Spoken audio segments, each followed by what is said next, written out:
அறநெறி என்பது அறமே இல்லாத ஒரு நெறின்னு நான் சொல்லுவேன். மிகைப்படுத்தி சொல்லுதல். எந்த மனிதனாலும் இந்த பூமிக்குள்ள ஒரு சொட்டு விந்து கூட வெளியேறாம மேலே போக முடியுமா? இப்ப நான் என் ஆத்ம கருவறைக்குள் போய் இருக்கிறதான் இந்த துளாராசி அன்பர்களுக்கு கடந்த ஒரு வருடமாக சொல்லிக் கொண்டிருக்கிறேன். குருவுக்கு சந்திரன் கேந்திரத்தில் இருக்கும்போது இந்த யோகம் ஏற்படும். யோகம் என்ற வார்த்தைக்கே பல ஜோதிடர்களுக்கே பொருள் தெரியாது, பாவம். அதான் நான் சொல்ல வரேன். உன் அகக்கருவறைக்குள் நீ பல்லாயிரம் பிறவிகளில் என்ன வாழ்ந்தாய் என்பது பொதிந்திருக்கிறது. அதை யார் ஒருவன் கடும் முயற்சி செய்து இந்த ஜென்மத்தில் தெரிந்து கொள்கிறானோ அவன் ஆசீர்வதிக்கப்பட்டவன். அவனே கடவுள் தன்மையை பெற்றவன், அவனே இரவா தன்மையை பெற்றவன், அவனே கடவுளாகி வாழ்பவன். நீங்களாக வாழ வேண்டும் என்றால் உங்கள் ஜனன ஜாதகத்தில் 3ஆம் இடம் பலமா இருக்கணும். அதுதான் முற்போக்கு. நான் ஒரு பெரும் கோடீஸ்வரனாக போகிறேன் என்பது முதலில் அந்த எண்ணம் அகத்தில் விதையாக வந்தால்தான் அதற்காக நீங்கள் உங்கள் கால்கள் அந்த திசையை நோக்கி நடக்க ஆரம்பிக்கும். ஆத்மானுபவம் பெற்ற பிறகு நீங்கள் பல்லாயிரம் கோடி பிறவிகள் ராஜாவா வாழ்ந்திருந்தா ராஜா மாதிரியே நீங்க பிஹேவ் பண்ணுவீங்க. நீங்க கூஜாவா வாழ்ந்திருந்தா கூஜாவாவே பிஹேவ் பண்ணுவீங்க. இதுதான் விஷயம். யாருக்கு பெண் முக்கியத்துவமாகும்னா அந்தந்த பருவத்தில் அந்தந்த இந்த 7 வருட சுழற்சியில் அந்தந்த விஷயத்தை யார் அனுபவிக்கலையோ அவன் தான் அதுக்காகவே ஏங்கி ஏங்கி ஏங்கி ஏங்கி ஏங்கி ஏங்கி வன்முறையில் போய் சிக்கிக்கும். வெற்றியாளர்கள் எல்லாமே 21 to 28 வரையறுத்துடுறான். நான் இதுக்கு தான் தகுதி, நான் இதுக்கு தான் தகுதி, நான் இதுக்கு தான் பிறந்தேன், இதைத்தான் நான் செய்ய போகிறேன். இந்த வயசில் முழுக்க முழுக்க முழுக்க சவால், அட்வென்ச்சர், அதெல்லாம் பேத்தல், சுத்த பேத்தல்ப்பா. எவனா பக்கத்தில் உட்காந்து பாருங்க. பில்கேட்ஸ் ஆகுது எப்படின்னாக்கா கொஞ்சம் அறிவாளியாக இருந்தீங்கன்னாக்கா சரி நீ ஆயிக்கப்பா, ரைட், இப்படி வந்து. அதுவும் நீ லட்சிய வெறியில் வாழ்ந்திருந்தால் கண்டிப்பாக ஒரு சுகர் வந்தே தீரும். இந்த 42 to 49 தான் சுகர் வரத்துக்கான சரியான வயது. டயபிட்டிஸ் பேஷண்ட் ஆகிற டயபிட்டிஸ் ஏன் வருது? சிந்தனை. ஏன் சிந்தனை? வெற்றி, ஆம்பிஷன், பணம், பொருளாதாரம், பாதுகாப்பு எல்லாம் வருது. சனி. இப்போ 2020 நவம்பர் டு 2021 நவம்பர் என்ன? அஞ்ஞான வாசம். அது என்ன அஞ்ஞான வாசம்? உள்ளூர்லேயே இருக்கணும், உள்நாட்டிலே இருக்கணும், உள் நகரத்திலே இருக்கணும், அதே தெருவில் இருக்கணும். ஆனால் பகைவர்கள் கண்களுக்கு தெரியக்கூடாது. உங்களை அசிங்கப்படுத்துகிறவங்க கண்ணுக்கு தெரியக்கூடாது. உங்களை வாரண்ட்டை போட்டு தூக்கி போய் உள்ளே வைக்கிறான் பாரு ஜெயிலுக்கு, அவனுக்கு திமிக் கொடுக்கணும். கொடுங்க. அர்த்தாஷ்டம குருவாக இருந்தவர் 5ல் குரு கெஞ்சினாலும் கிடைக்காது என்ற இடத்துக்கு போய் உட்காந்துக்கிட்டு உங்களுக்கு பல நன்மைகளை செய்து கொண்டிருக்கிறார். இப்போ இந்த சனி பகவான் அர்த்தாஷ்டம சனியாக உட்காந்துருக்கார். அப்படின்னா என்ன? அஷ்டம சனின்னா அசிங்க, அவமானம், மானபங்கம், தற்கொலை முயற்சி. அதில் பாதி அர்த்தாஷ்டம சனி. அப்படின்னா என்ன? தற்கொலைன்னா என்ன? தற்கொலை வரலாம் தூண்டும், ஆனால் பண்ணிக்க மாட்டீங்க. அவமானம் அப்படியே வரும், கடைசி நிமிஷத்தில் குறைச்ச அவமானமாக போயிடும். பெருத்த அவமானமாக குறைச்ச அவமானமாக போயிடும். உங்களுக்கு ஒரு தெம்பு வரும், பணம் சம்பாதிக்கக்கூடிய ஒரு முதல்ல அந்த அகத்தில் வரணும்ல, அந்த அகத்தில் தெம்பு வரும். அதை நோக்கி நீங்கள் புறத்தை நோக்கி ஓடுவீங்க. அப்போ நீங்கள் பணம் சம்பாதிக்கலாம். அந்த காலகட்டம் நல்ல காலகட்டம். 17 ஜூலை 2021 to 12 ஆகஸ்ட் 2021 உங்களுடைய அந்த எண்ணங்கள், செயலாக்கங்கள் லாபமாக அமையும். அதுதான் வேணும். பிறகு 20 ஜூலை 21 to 5/9/21 தான் பிரிந்த தம்பதியர்கள் மீண்டும் ஒன்று கூடுவீர்கள். இதுதான் ஜோதிடம் தெரிந்து கொள்வதால் ஏற்படக்கூடிய தன்னம்பிக்கை மட்டுமல்ல, தெளிவு. தன்னம்பிக்கை என்பதே ஒரு போகஸான வார்த்தைன்ற நான். என்ன தன்னம்பிக்கை? ராமன் 50 ரூபா கொடுப்பான்னு சொல்லிட்டு தன்னம்பிக்கையோடு போனாங்க, அங்கே ராமன் தரலனாக்கா அது அவநம்பிக்கையா? இதுதான் கண்ணதாசன் கேட்பார். பொதுவாகவே கடகலகணத்தில் பிறந்த பெண்களுக்கு திருமண வாழ்க்கை சரியாக இருக்காது. கடகலகணத்தில் பிறந்த அது யாராக வேணா இருக்கட்டும், ஆண்டி முதல் அரசியாக கூட இருக்கட்டும். இந்திரா காந்தி கடகலகணம், ஆமாம். ஃபிரோஸ் காந்தி நீங்கள் என்னைக்காவது பார்த்துருக்கீங்களா? நேரில் கிடையாது. ஸ்ரீதேவி கடகலகணம், அவ்வளோதான். அந்த அம்மா திருமண வாழ்க்கை எப்படின்னு நான் ஏன் சொல்லணும்? தெரியாதா உங்களுக்கு? ரைட்டு. உங்கள் கைப்பொருளை நீங்கள் இழக்கிற ஒரு சூழ்நிலை, ஏதோ ஒரு கைப்பொருளை இழக்கிறீங்க, போங்க. அப்படிப்பட்ட ஒரு சூழ்நிலை. அதுவும் தொழில் ரீதியான, இல்லை தொழிலே கூட சில பேரை இழக்கலாம். அதுக்கான வாய்ப்பு உண்டு. ஜோதிட சத்குருஜி மெஹரு சேனலை சப்ஸ்கிரைப் செஞ்சவங்க சேனலில் ரெகுலர் அப்டேட்ஸ்களை உடனே பெற உடனே இந்த பெல் சிம்பலை கிளிக் பண்ணுங்க.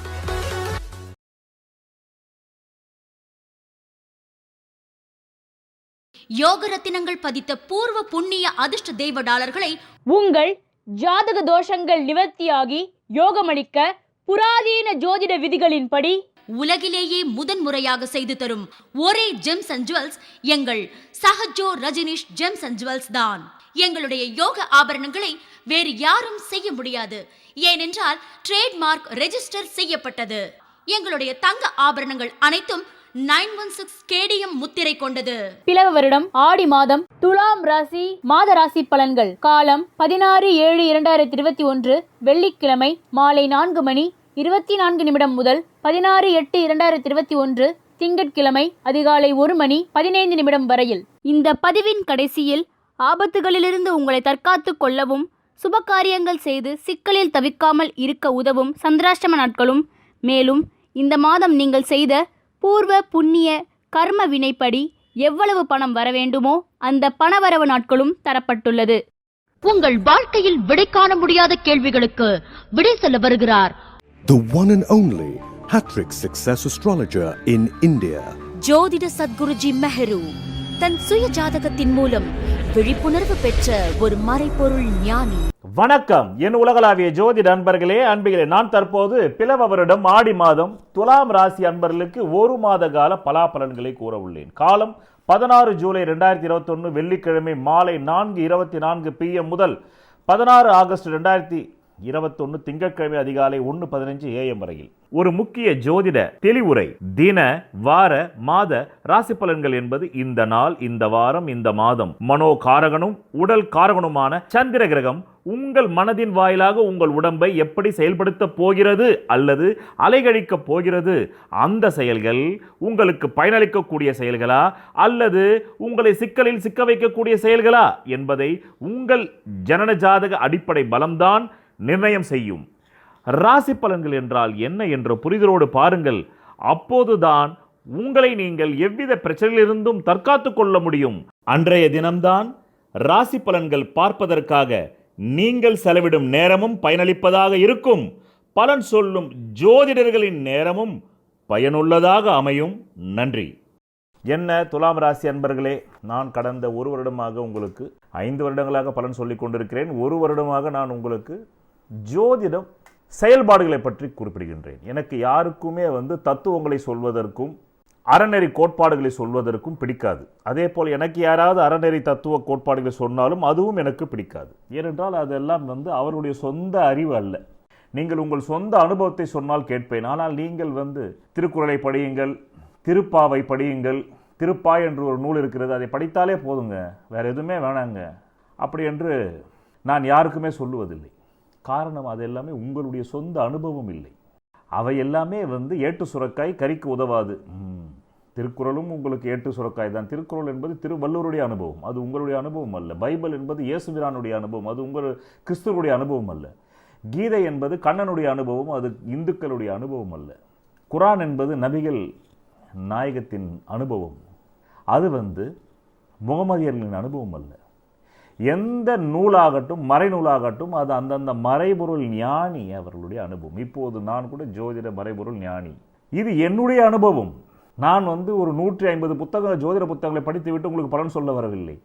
இது என்னுடைய பல ஜென்ம அனுபவத்தை நான் உங்களுக்கு கூட பகிர்ந்து கொள்கின்றேன். அதனால் நான் யாருக்கும் எப்போதும் அனுபவத்தை தான் சொல்லி வந்திருக்கின்றேனே தவிர நான் தத்துவத்தையோ ஜோதிட தத்துவத்தையோ ஜோதிட விதிகளையோ சொல்ல மாட்டேன். ஏனென்றால் நான் ஜோதிடம் பழகும்போது அப்படி நிறைய பேர் என்னை எனக்கு ஜோதிட விதிகள் சொன்னார்கள், ஒன்று கூட பலிக்கவில்லை. அவர்கள் 100 சொன்னார்கள், 101வது பலித்திருக்க வேண்டும், ஒன்று கூட பலிக்கவில்லை. காரணம் அவர்கள் புத்தகத்தை பார்த்து சொன்னார்கள். ஏன் என் நண்பர் முருகராஜேந்திர சொன்னது ஒன்று கூட எனக்கு பலிக்கல. அவர் மிகப்பெரிய ஜோதிடர். அவருடைய பையன்தான் இன்னைக்கு முருகன் ஓம் சரணபவா என்ற யூடியூப் சேனல் நடத்தி கொண்டு அதிலே அமர்ந்து கொண்டு நம்ம இவர் பேசிக்கிட்டு இருக்கார், நடிகர் ராஜேஷ். அவர் ஒரு ஆஃப் பேக்டு அரை வேக்காடு. என் குருநாதர் சிவாமயநாதனை கூப்பிட்டு போயிட்டு பெட்டில் படுத்துக்கிட்டு அப்படியே கேட்பார். அவர் ஆஹா ஓஹோ ஆஹா. அவருக்கு ஒரு ஆர்வக்கோளாறு, எல்லாத்தையும் படிச்சுட்டு ஆர்வமாவாரே தவிர அவர் யாருன்னே தெரியாது. பொதுவாக கிறிஸ்துவர்கள் எல்லாமே, அவர் ஒரு கிறிஸ்துவர் அல்லவா, கிறிஸ்துவர் எல்லாமே ஆர்வக்கோளாறு தான். ஓ அல்லையான்னு கத்துவாங்க, மேலே இருந்து அப்படியே இறக்குற மாதிரி, ஆவிகள் இறக்குற மாதிரி. அந்த மாதிரி ஒரு கோஷம் ஒரு 100 பேர் எழுப்பினாலே ஏதோ உள்ளே வந்த மாதிரியே ஒரு மன பிரமை வரும். நான் இளமையிலிருந்து பலரால் அவர்களுடைய மதத்துக்கு என்னை வலிக்கிறது பல பேர் பிளான் பண்ணாங்க. சொல்லப்போனால் எடின்பரோ அப்படின்னு ஒருத்தர் கலைத்துறையில் நான் சந்தித்தேன். நான் தர்மதுரையில் அசிஸ்டன்ட் டைரக்டர் ஒர்க் பண்ணும்போது அங்கே அவர் வாய்ப்பு கேட்டு வந்தார். அவர் பேர் எடின்பரோ. அவர் உடனடியாக உன்னை நான் ஒரு நாள் ட்ரூ கிறிஸ்டினாக மாற்றுறேன்னாரு. அப்போ மற்றவங்களாம் ஃபால்ஸ் கிறிஸ்டினா இப்படி சொல்லி ஒரு 7 ஆண்டுகள். அதுக்கப்புறமா நான் அவரிடத்தில் நட்பு முறையில் பழனாக்கா அவர் என்னை ட்ரூ கிறிஸ்டினாக மாற்றுறேன்றார். இந்த கிறிஸ்துவர்களுக்கு இதே வேலை தான். யார் கூடவே பழகினாலுமே அவங்கள வந்து கிறிஸ்துவ மதத்துக்கு ஆள் சேர்க்கறது, இந்த இராணுவத்துக்கு ஆள் சேர்க்குற மாதிரி. அது இந்துக்கள்கிட்ட குறைவு. இந்துக்கள் வேறு மாதிரி வந்து பண்ணுவாங்க. நீங்கள் அந்த கோயிலுக்கு போங்க, அங்கே போய் தாங்க எனக்கு பணம் வந்தது, அங்கே போய் தாங்க பணம் வந்தது. பணம் வந்தது இவங்க வாழ்க்கையில் ஏதாவது ஒன்று பண்ணால் தான் பணம் வரும். பிச்சைக்காரன் கூட தான் கோயிலாண்டியே உட்காந்துருக்கான்.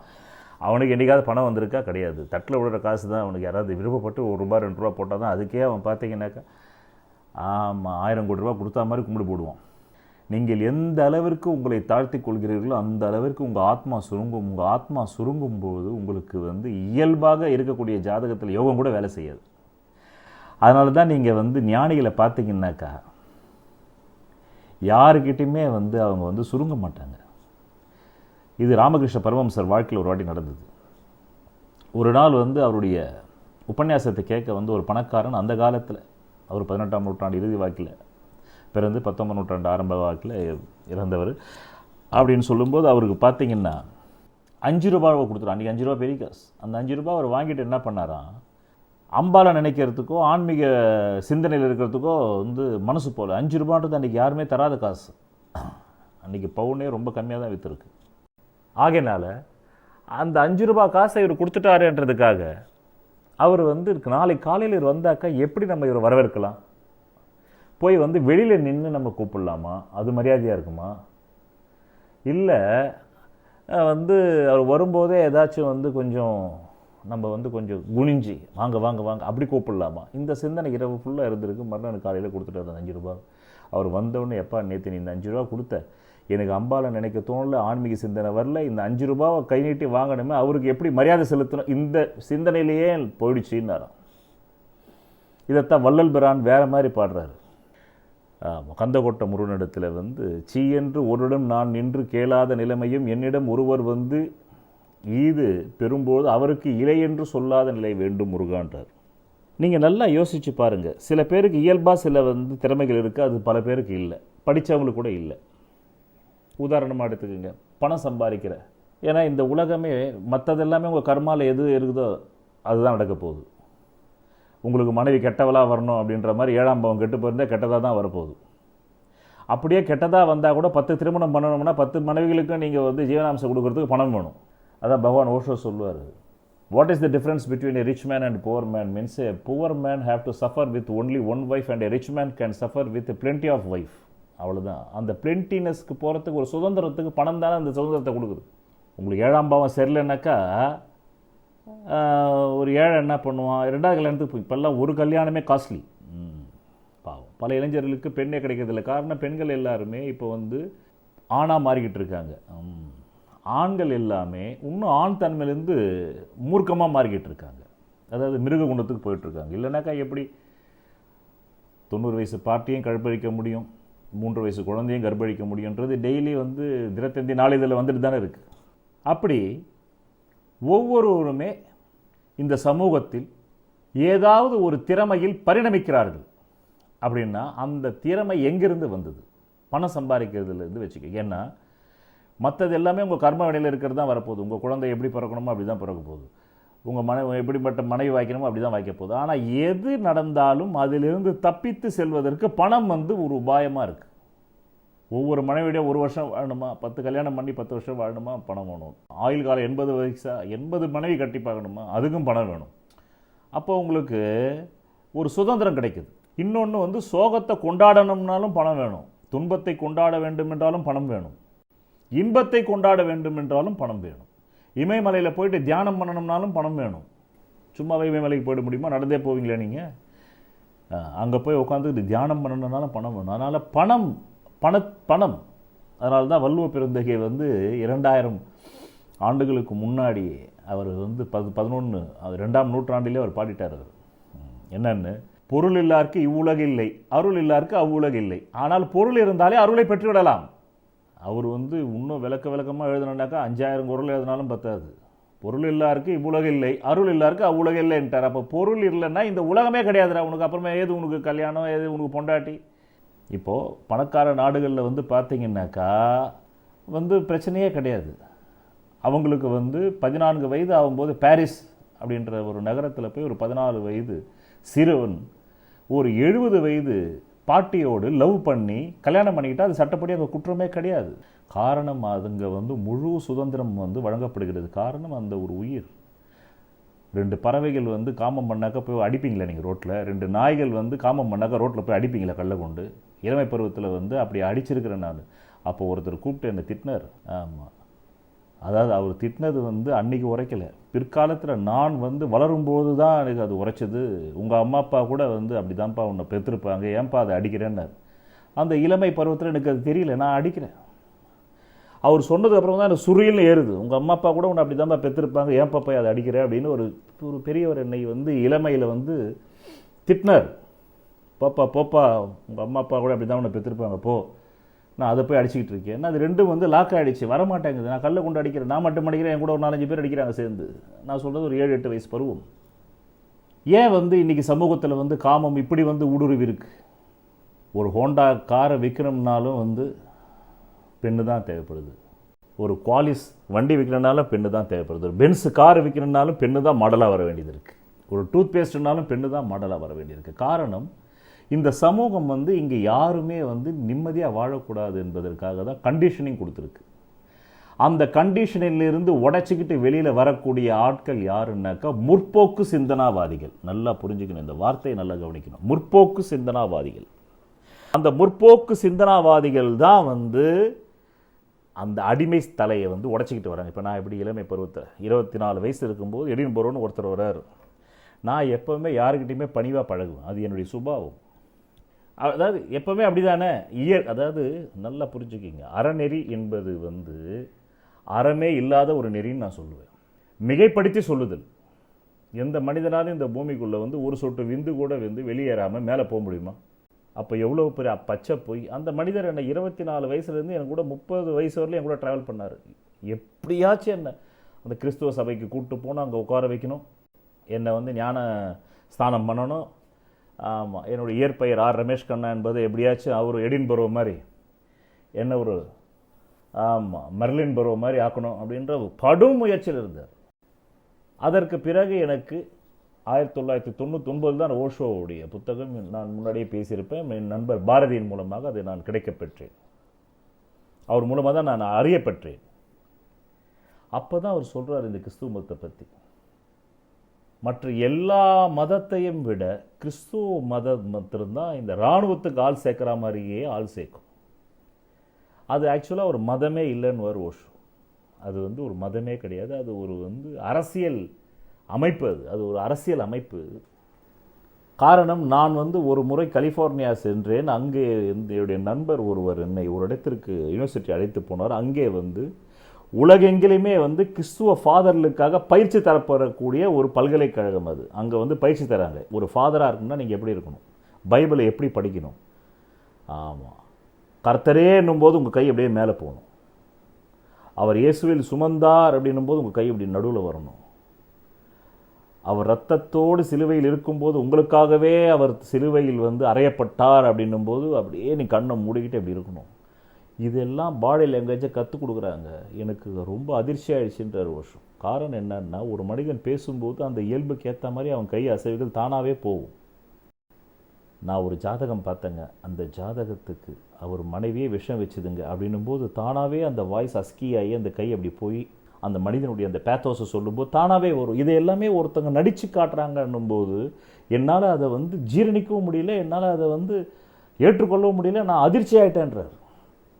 அப்போ தான் பகவான் ஓஷோ சொல்லுவார், யாருடைய சிலுவையையும் யாரும் சுமக்க முடியாது, அவரவருடைய சிலுவைகளை அவரவர்கள் தான் சுமக்க முடியும். இயேசுவின் சிலுவையை இயேசு தான் சுமக்க முடியுமே தவிர இயேசுவின் தாயின் சிலுவையை கூட இயேசு வந்து சுமக்கவே முடியாது. இது எல்லாமே மிகைப்படுத்தி ஒரு மதத்துக்கு ஆள் சேர்க்கிற வேலையான ஒரு வார்த்தை ஜாலங்கள். இப்போ இந்த பக்கம் இந்து மதத்துக்கு வந்தீங்கன்னா அதே மாதிரி தான். சங்கு சக்கரம் என்ற ஒன்றை வைத்துக்கொண்டு மகாவிஷ்ணு வந்து எல்லாருடைய தலையை கொய்தார் அப்படின்ற ஒரு ஃபேண்டசி கதை, ஒரு சூப்பர்மேன் கதை இந்த இந்து மதத்தில். ஏன்னா மனிதன் இயல்பாக இருக்கிறதுக்கு மதங்கள் கற்றுக் கொடுக்கல, அவள் இயல்பு நிலை முரணாக இருக்கிறதுக்கு தான் மதங்கள் கற்றுக் கொடுத்துருக்கு. கிறிஸ்துவ மதமாக இருந்தால் நீ இயல்பு நிலை வந்து இயல்பு நிலை முரணாயிரு, இந்த உலகத்தில் உள்ள 700 கோடி பேர், இனிமேல் வரக்கூடிய 700 கோடி பேருக்கு சேர்த்து அவர் சிலுவையில் வந்து அரைஞ்சாங்க அப்படின்றது எவ்வளோ அப்பட்டமான பொய். அவர் சொன்ன வார்த்தைகள் எல்லாமே வந்து மன்னனுக்கு வந்து ஆன்டியா பட்டுது. அதனால தான் அவர் சிலுவையில் அறையப்பட்டார். அவரும் மட்டும் அறையப்படலை, அவரோடு சேர்த்து 2 திருடர்களும் அந்த நேரத்தில் அறையப்பட்டார். இது நான் எதற்காக சொல்கிறேன் என்றால், நான் உங்களுக்கு கடந்த ஒரு வருடமாக தத்துவம் சொல்லவில்லை. இப்போது இந்த பதிவை பார்ப்ப கிறிஸ்தவர்கள் கூட பார்க்கலாம் இருக்காங்க. எனக்கு எவ்வளோ நல்ல கமெண்ட் கிறிஸ்தவர்லாம் போட்டிருக்காங்க. அவங்களும் இதை தெரிஞ்சுக்கிட்டு தெளிவடையணும்னு சொல்ல வரேன். அதே மாதிரி நான் ஓஷோ புத்தகங்களை வந்து ஆழ்ந்து படிக்க ஆரம்பித்த உடனே, அவருடைய விஷயங்களை நான் எங்கெங்கே ஓமானம் காட்டுறேன்னு சொன்ன உடனே என்ன வந்து வேறு சில குருக்கள் இப்போ தான் வந்து நிறைய சித்பவானந்தா, ஆனந்தமயானந்தா, நித்யானந்தா, பரமானந்தா, ஆமாம் சிவசங்கர் பாபா, ஆமாம் தாபா அப்படின்னு நிறைய முளைக்கிறாங்கல்ல. அப்படி ஒருத்தர் முளைச்சிக்கிட்டு இருக்கார்.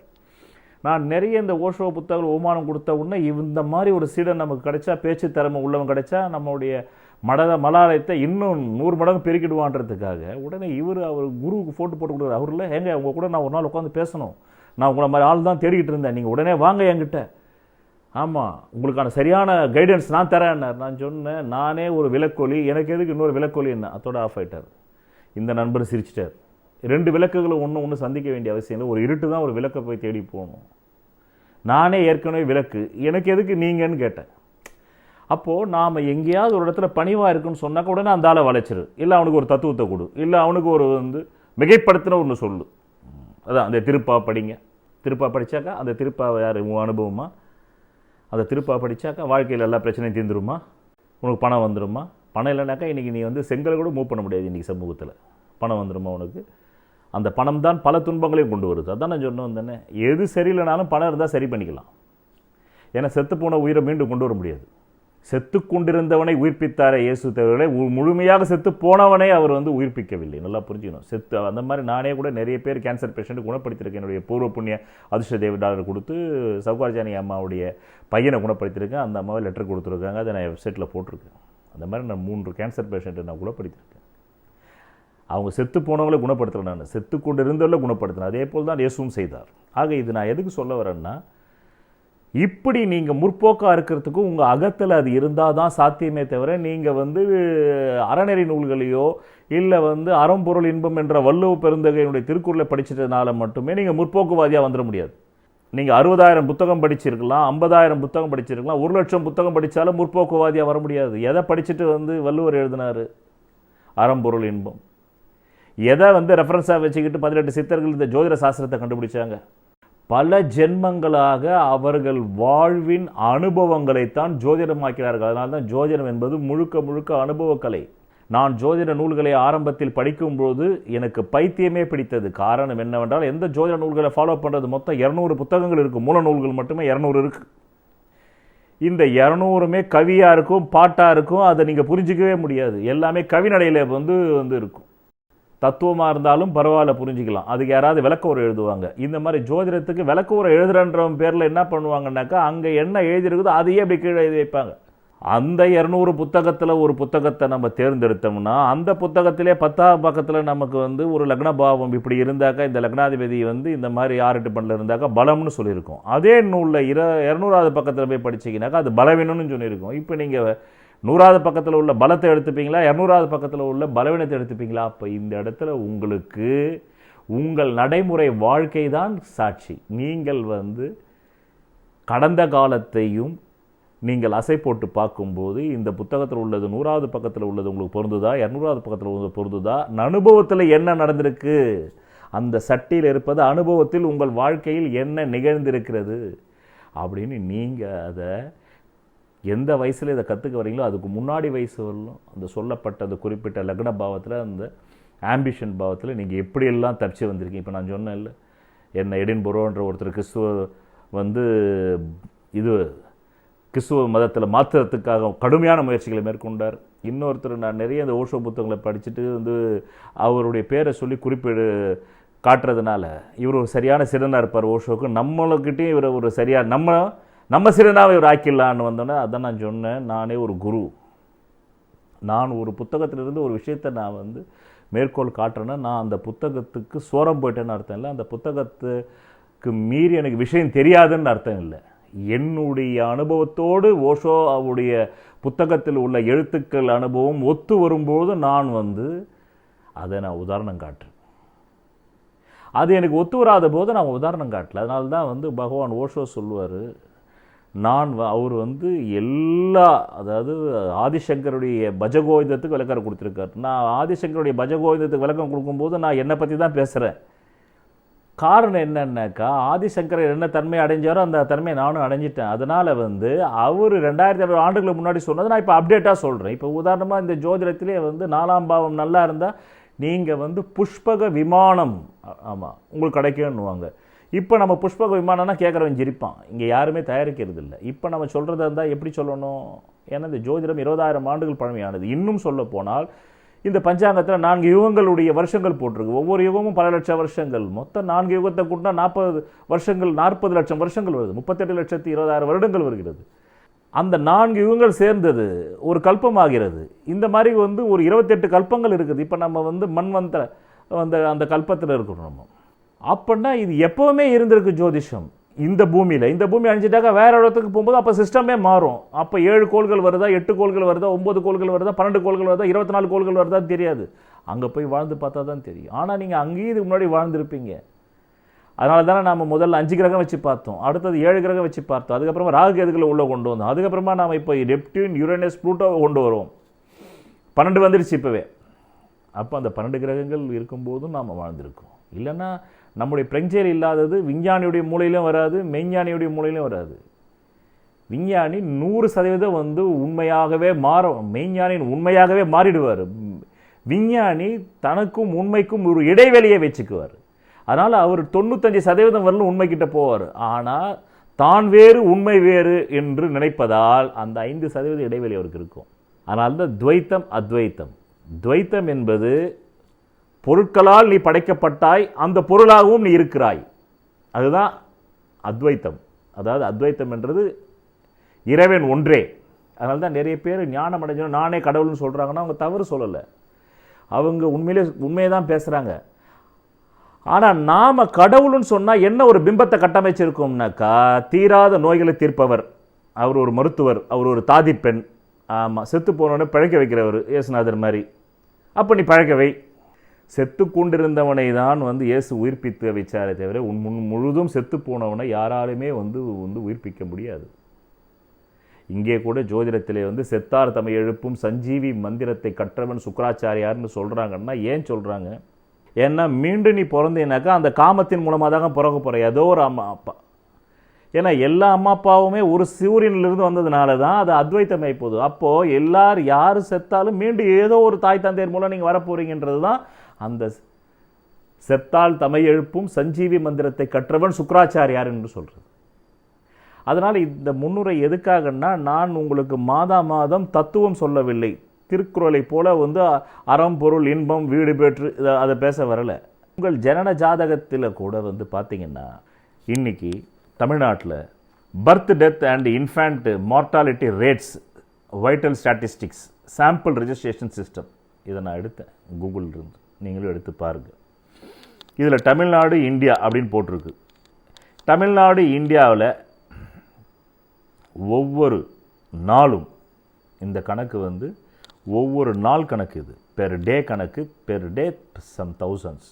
ஒவ்வொரு நாளும் சம் 1000 பீப்புள் வந்து தமிழ்நாட்டில் ஆயிரக்கணக்கில் வந்து குழந்தைகள் பிறக்கிறது. அப்படின்னா ஆயிரக்கணக்கில் குழந்தைகள் பிறக்குதுன்னாக்கா 12 லக்னத்துக்கு பங்கிட்டு கொடுத்துருங்க. ஒவ்வொரு மணி நேரத்துக்குமே வந்து ஒரு கிட்டத்தட்ட 12 லக்னங்கள், ஒவ்வொரு மணி நேரத்துக்குமே குறைந்தபட்சம் 50ன்னு வைங்க, 50 குழந்தைகள் பிறக்குது. அது 25 ஆண் 25 பெண். 12 50 என்ன ஆச்சு? கிட்டத்தட்ட உங்களுக்கு 600 ஆச்சு இல்லையா? இந்த 600 குழந்தைகளுக்கும் அந்த ஒவ்வொரு லக்னத்திலும் 50 குழந்தைகள் பிறகுதுன்னா அந்த 50 குழந்தைகளுக்கு லக்னம் ஒன்று தான், ராசி ஒன்று தான், நட்சத்திரம் ஒன்று தான், திசாபுக்தி இருப்பு மாறும், கோள்கள் எதுவும் மாறாது. சில பேரெல்லாம் சொல்லுவாங்க, நம்ம வந்து ஷோடச வர்க்கம் போடணும், அஷ்டவர்க்கம் போடணும், சட்பலம் போடணும், என்ன வேணாலும் போட்டாலும் சரி, விளையும் பயிர் முளையில் தெரியாது, ராசி கட்டத்திலே தெரிஞ்சிடும். ரைட்டா?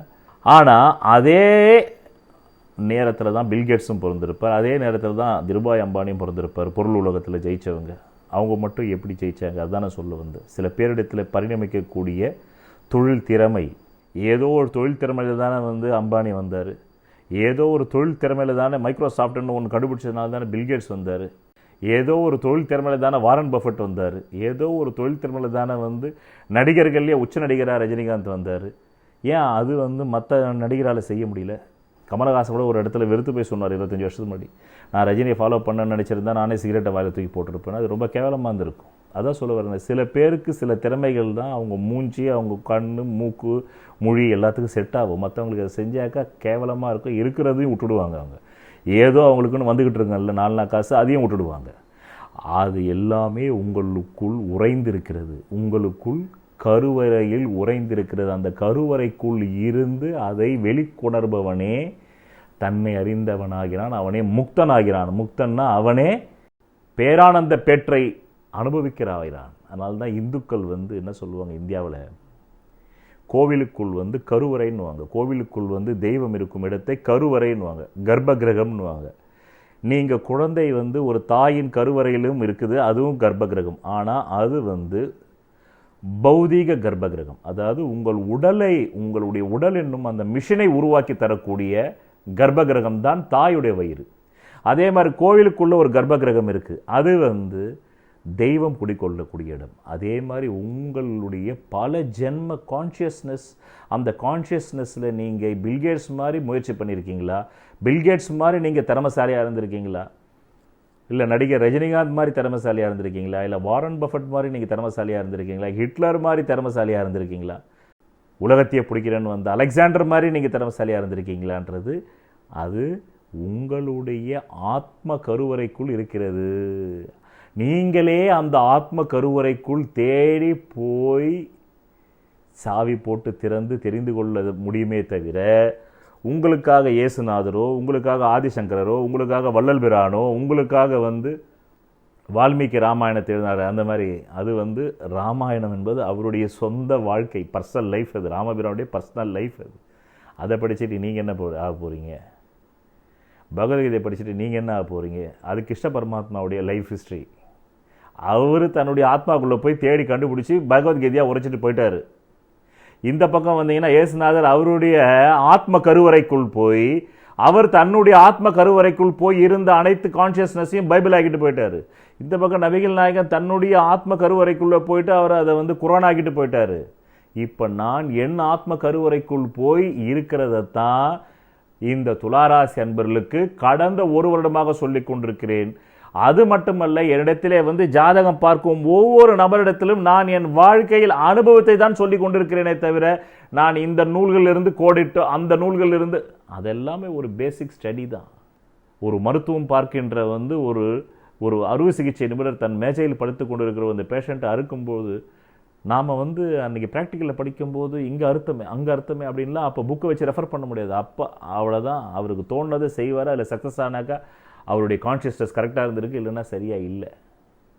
படிக்கணும் தான், அதுக்காக படிக்காமல் இருக்கணும்னால தப்பு. ஆனால் படிச்சுட்டு இப்போ வலம்புரி ஜான் அவர்களே எனக்கு தெரியும், அவர் ஏன் வந்து பெருசாக ஷைன் ஆகலை?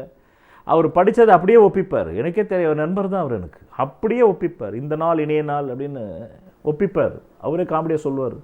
திடீர்னு விடிகாலில் 3 மணிக்கு என்கிட்ட சொல்லுவார், மேருஜின்னு ஒரு என்னை வந்து மேருஜின்னு ஒரு விடிகாலில் 3 மணிக்கு இந்த நாள் இணைய நாள்னு சொல்லியிருக்கேன் நான் தூக்கத்தில். என் மனைவி சொன்னாங்க, அது பேரட்டு, இந்த புக்கில் இத்தனை பக்கத்தில் சொல்லியிருக்காருங்க அப்படின்னு இந்த நாள் இணைய நாள்னு சொல்லுவார். அது அவர் எதுக்கு சொல்லணும்? ஒரு இனிமேல் இந்த ரோபோவே வந்துட போகுது, கம்ப்யூட்டரை தானாக பேச ஆரம்பிச்சிடும். இந்த புத்தகத்தில் இந்த பக்கத்தில் இத்தனாம் பக்கத்தில் இந்த செய்தி இருக்குது, ரைட்? இப்போ ஸ்டோரி டெல்லர்னு ஒரு ஆப்பே வந்துருச்சு. இல்லை எல்லா ரைட்டருடைய ஸ்டோரி டெல்லர் ஆப் சொல்லிட்டு போயிடுமே அது. அதனால தான் சொல்கிறேன்னே, நிறைய வந்து தழுவல்கள் ஏன் வருதுன்னாக்கா, தன்னுடைய ஆத்ம கருவறைக்குள் போய் தான் பல்லாயிரம் கோடி ஜென்மங்களாக என்ன விதமான திறமைசாலியாக வாழ்ந்திருக்கிறோம் என்பதை கண்டுபிடித்து இந்த ஜென்மாவில் வந்து நிறைவேற்றுவது வந்து முடியாத காரியம், கிட்டத்தட்ட அது முடியாத காரியம். அதனால்தான் இங்கே ஞானிகள் மிகவும் குறைவாக இருக்கிறார்கள். நீங்கள் எத்தனை பேரை ஞானின்னு சொல்லிட முடியும்? ஒரு இயேசு, ஒரு புத்தர், ஒரு ரமணர், ஒரு ராமகிருஷ்ணர், ஒரு விவேகானந்தர், ஒரு ஓஷோ, ஒரு நபிகள், முடிஞ்சு போச்சு கதை. வேறு எத்தனை பேரை சொல்ல போகிறீங்க? இந்த 7 பேர், இவ்வளோ தான், 7 பேர் தான் நீங்கள் சொல்ல முடியும்.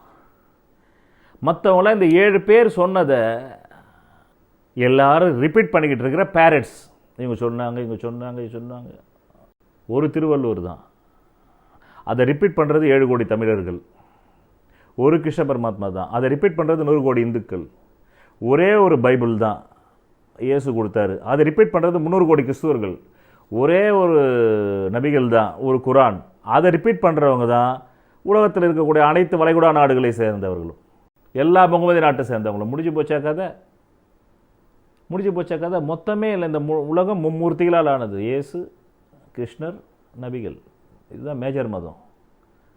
அவ்வளோதான். இந்த 700 கோடி பேருக்கும் கிருஷ்ணனுடைய அனுபவத்தை இந்துக்கள் வந்து டெய்லி சொல்லிக்கிட்டு இருக்காங்க. அதாவது இயேசுனுடைய அனுபவத்தை கிறிஸ்தவர்கள் டெய்லி மனப்பாடம் பண்ணிக்கிட்டு இருக்காங்க. நபிகள் நாயகத்தினுடைய அனுபவத்தை முகமதியர்கள் டெய்லி ரிப்பீட் பண்ணிக்கிட்டு இருக்காங்க. அப்போ அவங்க ரோபோ, அவங்களுக்குன்னு சொந்த அனுபவம் இல்லை. காரணம் என்னன்னா, எப்படி போய் தன் ஆத்ம கருவறைக்குள் தன்னுடைய 10,000 கோடி ஜென்மங்களில் வாழ்ந்த அனுபவங்களை மீண்டும் ரீஇன்கார்னேஷன் சொல்லக்கூடிய மறுநினைவுக்கு கொண்டு வருவது என்பது அவர்களுக்கு தெரியல. அதான் விஷயம். காண தவறாதீர்கள். ஜாதக வெற்றி அடைவது எப்படி? லக்னத்திற்குத்தான் கற்களை அணிய வேண்டுமே தவிர ராசிக்கு கற்களை அணியக்கூடாது. ராசிக்கல் மோதிரம் அணிவதால் பயனில்லை. உங்கள் வாழ்க்கையில் சுபிட்சம் ஏற்பட, குழந்தை பாக்கியம் ஏற்பட, வெளிநாடு செல்ல, தரித்திர நிலையிலிருந்து வெளிப்பட, கடனை திருப்பி அடைக்க ஒரே மருந்து பூர்வ புண்ணிய அதிர்ஷ்ட தெய்வ டாலரின் பின்புறத்தில் மூலிகை கலந்த யோக ரத்தினங்கள் அணிவது ஒன்றே. இதில் மரணமே ஏற்படும். அதனால தான் நான் சொன்னேன், நான் ஜோதிடம் கற்றுக்கும் போது பைத்தியத்தின் உச்சத்துக்கே நான் போனேன். அடுத்த செகண்ட் போனால் பைத்தியக்காராசில் சேர்த்துருக்கணும். என்னென்னா அப்படி இருக்குது இங்கே ஜோதிடம். 200 புத்தகங்கள் இருக்குது. ஒவ்வொரு சித்தரும் அவர் ஒரு பாயிண்ட் ஆஃப் வியூவில் அவர் சொல்கிறார். 12 பாவத்துக்கும். வராகமீர் எடுத்தீங்கன்னாக்கா அவர் ஒரு பாயிண்ட் ஆஃப் வியூவில் சொல்கிறாரு. சத்யாச்சாரியர் அவருடைய பாயிண்ட் ஆஃப் வியூவில் சொல்கிறார். புலிப்பாணி அவருடைய பாயிண்ட் ஆஃப் வியூவில் சொல்கிறாரு. கல்யாணவர்மனார், ஆமாம், சாராவளி அவருடைய பாயிண்ட் ஆஃப் வியூவில் சொல்கிறாரு. அகத்தியர் அவருடைய பாயிண்ட் ஆஃப் வியூவில் சொல்கிறாரு. இந்த அத்தனையும் எந்த பாயிண்ட் ஆஃப் வியூவில் நான் இருக்கிறேன்? அகத்தியருடைய நாடி ஜோதிட பாயிண்ட் ஆஃப் வியூவில் என் ஜாதகம் இருக்கா? வராகமேருடைய பாயிண்ட் ஆஃப் வியூவில் என் ஜாதகம் வேலை செய்ய போதா? என்ன இந்த 18 சித்தர்கள் இருக்காங்களே, அவங்க 18 பேருக்குள்ளேயே கருத்து வேறு. இவர் சொல்கிறது அவர் மறுப்பார், அவர் சொல்கிறது இவர் மறுப்பார். அப்போ நான் 18 சித்தர்களில் எந்த சித்தரை ஃபாலோ பண்ணுறது? அகத்தியரை ஃபாலோ பண்ணுறதா, கல்யாணவர்மரை ஃபாலோ பண்ணுறதா, வராமரை ஃபாலோ பண்ணுறதா, பிருகு முனிவரை ஃபாலோ பண்ணுறதா? பகவத்கீதையில் கிருஷ்ண பரமாத்மா சொல்கிறார், முனிவர்களே நான் பிருகுவாவேன். அப்போ நான் பிருகுவை ஃபாலோ பண்ணுறதா? அதனால் ஆரம்ப காலத்தில் இந்த ஜோதிடம் படிக்கும்போது ஒரு மனமாயை வரும் பாருங்க. ஆமாம், கஜகேசரி யோகம். பல யானைகளுக்கு மத்தியில் ஒரு சிங்கம் போல் வாழக்கூடிய யோகம். பல யானைகள் மத்தியில் போய் நம்ம சிங்கம் மாதிரி கர்ஜனை பண்ணாது ஓடிடுமா? ஓடாது. அதுக்கு என்ன அர்த்தம்? குருவுக்கு சந்திரன் கேந்திரத்தில் இருக்கும்போது இந்த யோகம் ஏற்படும். யோகம் என்ற வார்த்தைக்கே பல ஜோதிடர்களுக்கே பொருள் தெரியாது, பாவம். அதான் நான் சொல்ல வரேன்.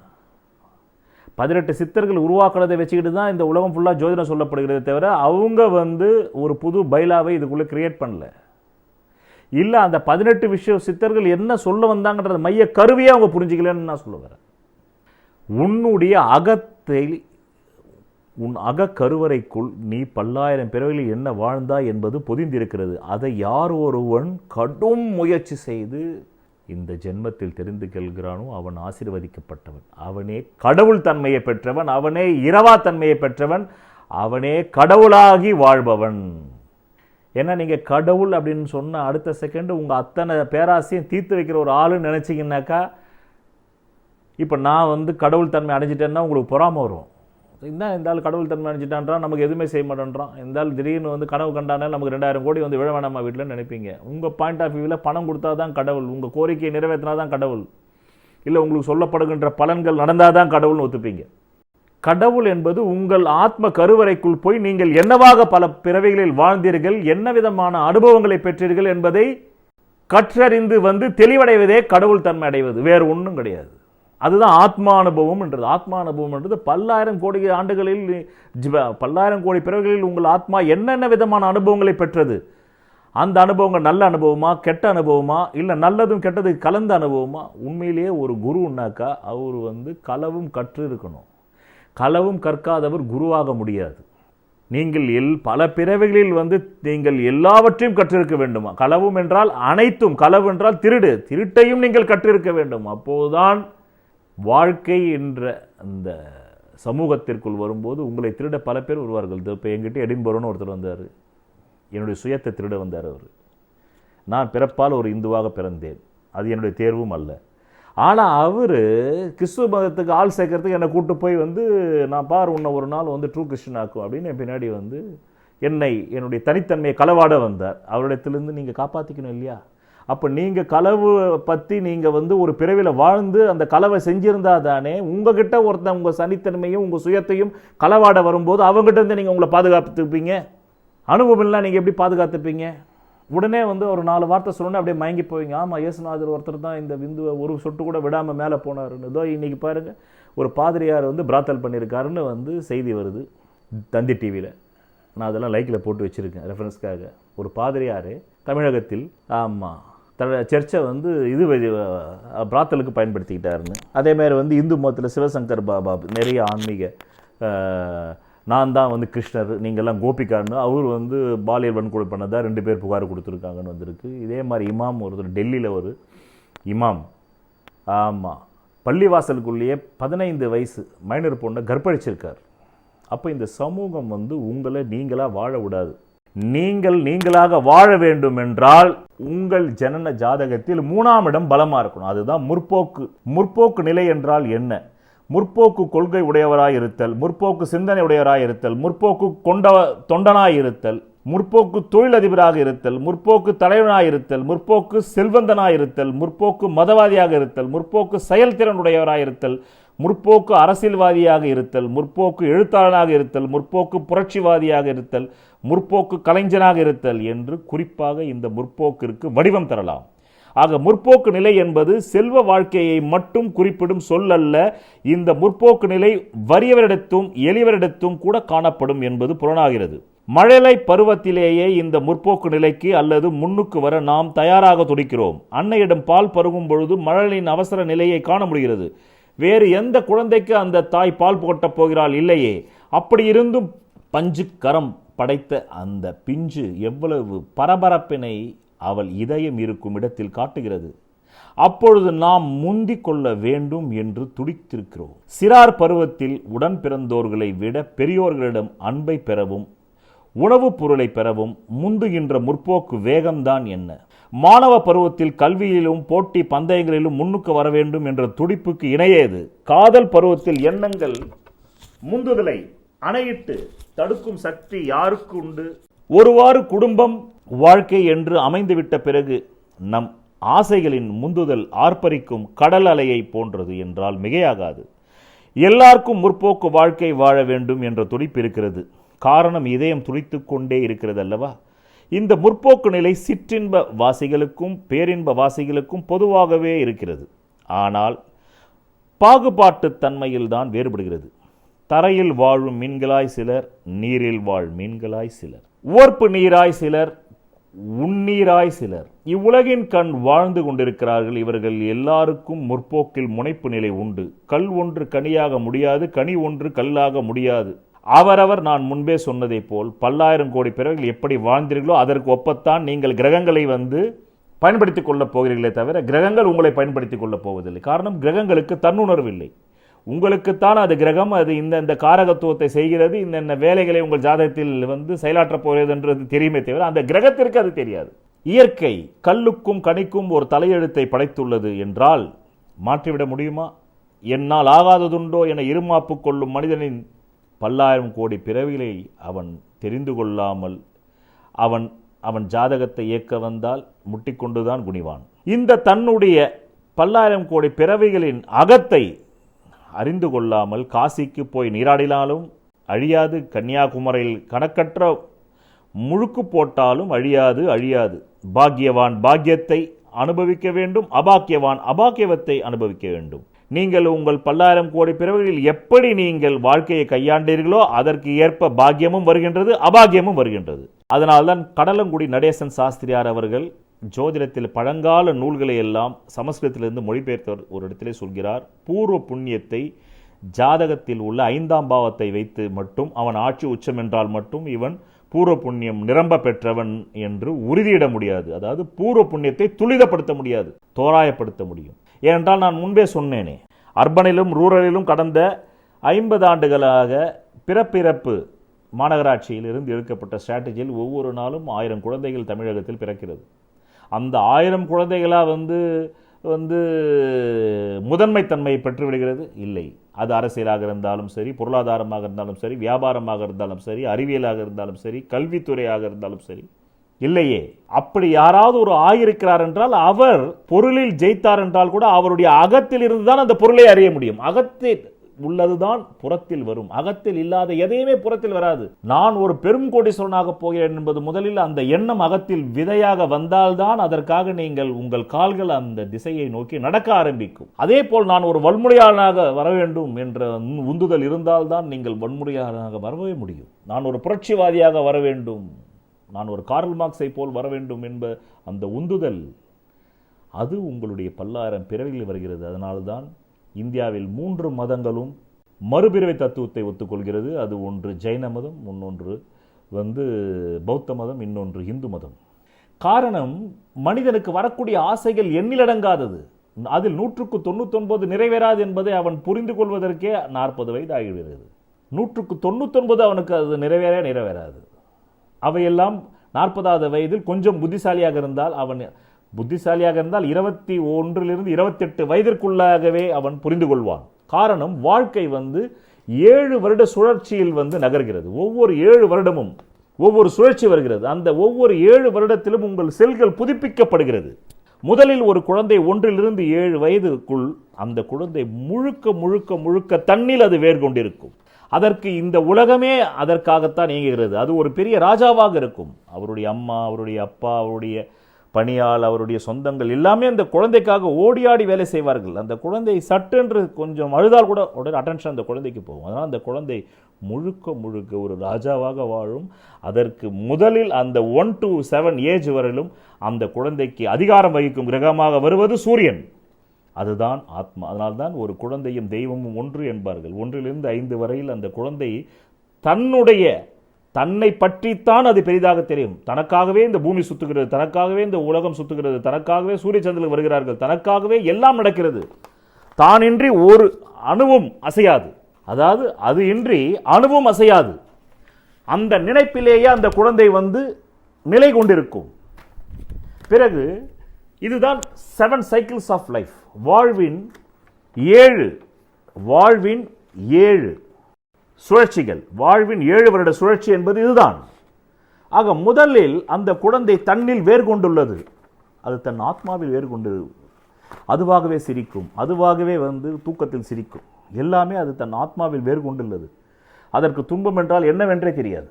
பிறகு அந்த குழந்தை 2வது சைக்கிள், செகண்ட் சைக்கிள், அந்த குழந்தை ஒரு கேள்வியாளனாக மாறுகிறது. மனம் பல கேள்விகளை எழுப்பும். நீங்கள் பகவான் ஓஷோ சொல்வார், நான் ரயில் நிலையங்களுக்கு போகும்போது என்னிடத்திலே நிறைய அன்பர்கள் என்னை கண்டுகொண்டு நேரடியாக பகவான் கடவுள் இருக்கிறாரா இல்லையா உங்களால் சொல்ல முடியுமா இந்த ரயில் கிளம்புவதற்குள் என்று கேட்பார். கடவுள் என்பது எவ்வளோ பெரிய விஷயம், அதை ரயில் கிளம்புவதற்குள் இந்த டைம் கேப்பில் சொல்ல முடியுமான்னு கேட்பாங்க. கேள்வி. அந்த ஒரு குழந்தை கேள்வியாளனாக இருக்குது. அது எல்லாத்தையும் கொஸ்டின் பண்ணணும். இலைகள் ஏன் பச்சையாக இருக்கிறது, ஏன் சிவப்பாக இருந்துடக்கூடாது? ஓடுற பட்டாம்பூச்சி நசுக்கி பார்த்தாக்கா என்ன இருக்குது, அதுக்குள்ளே ஏன் அது ஓடிக்கிட்டே இருந்தது, அதை பிடிச்சி நசுக்குனாக்கா ஏன் ஓட மாட்டேங்குது? அந்த ஏன் ஏன் ஏன் ஏன் எல்லாவற்றிலும் ஏன், எல்லாவற்றிலும் ஏன். புகை வண்டியிலிருந்து ஏன் புகை வருது? அதனால தான் ஒரு 7லிருந்து 14 வயசு குழந்தை கேட்குற கேள்விக்கு அரிஸ்டாட்டிலும் பதில் சொல்ல முடியாது, சாக்ரட்டிஸும் பதில் சொல்ல முடியாது, உலகத்தில் உள்ள எந்த பல்கலைக்கழகமும் பதில் சொல்ல முடியாது. அது அப்படி கேள்வி கேட்கும். ஏன் ஏன் ஏன். அம்மா அப்பா விளையாட்டு விளையாடும். 7 வயதில் எல்லாம் சரியாக சென்றால் அந்த குழந்தை அம்மா அப்பா விளையாட்டு விளையாடும். ஏன்னா வீட்டில் அப்பா அம்மாவை பார்க்குது, அப்பா அம்மா கொஞ்சிக்கிறாங்க. இப்போ அந்த குழந்தைக்கு அது என்ன, ஏன் அது ஏன் அந்த மாதிரி, ஏன் நாம் அந்த மாதிரி இருக்கக்கூடாது, அப்பா அம்மா விளையாட்டு விளையாடுங்க. அப்பா அம்மா விளையாட்டு விளையாடாத எந்த ஒரு இளைஞனும் வந்திருக்க முடியாது. அப்படி வந்திருக்கான்னாக்கா அவனுக்கு எங்கேயோ தவறாக போயிருக்குன்னு அர்த்தம். அவன் இயல்பு நிலையிலேருந்து தவறாக மாறிக்க. இதுக்கெல்லாம் நீங்கள் எந்த புக்கு பார்த்ததும் திருக்குறள்லாம் பார்த்து கற்றுக்கணும்னு அவசியம் இல்லை. எப்படி நதிகள் கடலை நோக்கி நகர்கிறது, அது எந்த திருக்குறள் படித்து நகருது? நதிகள் கடலை நோக்கி நகர்வதை போல் நீங்கள் இயல்பாக வளர்க்கப்பட்டிருந்தால், இல்லை என்றால் இந்த முற்போக்கு சிந்தனையிலிருந்து பிச்சுக்கிட்டு, தாய் தந்தையர்கள் கூட உங்களை போட்டு கண்டிஷன் பண்ணாலும் அதிலிருந்து பிச்சுக்கிட்டு வரணும். இன்னைக்கு உலகத்தில் அப்போ தான் நீங்கள் உங்களை அறிஞ்சிக்க முடியும். உங்களை அறிஞ்சிக்கிறது எதுக்காகனாக்கா, அதன் மூலமாகத்தான் நீங்கள் வள்ளுவருடைய பொருள் இல்லார்க்கு உலகில்லை, அருள் இல்லார்க்கு அவ்வுலகில் என்றதை அச்சீவ் பண்ண முடியும். முதல்ல உங்களை கண்டிஷன் பண்ணுறதே உங்கள் பெற்றோர்கள் தான். அந்த குழந்தையை கண்டிஷன் பண்ணுவாங்க. முதல் 1 to 7 அந்த குழந்தை முழுக்க முழுக்க தண்ணில் வேர் கொண்டு இருக்கும்.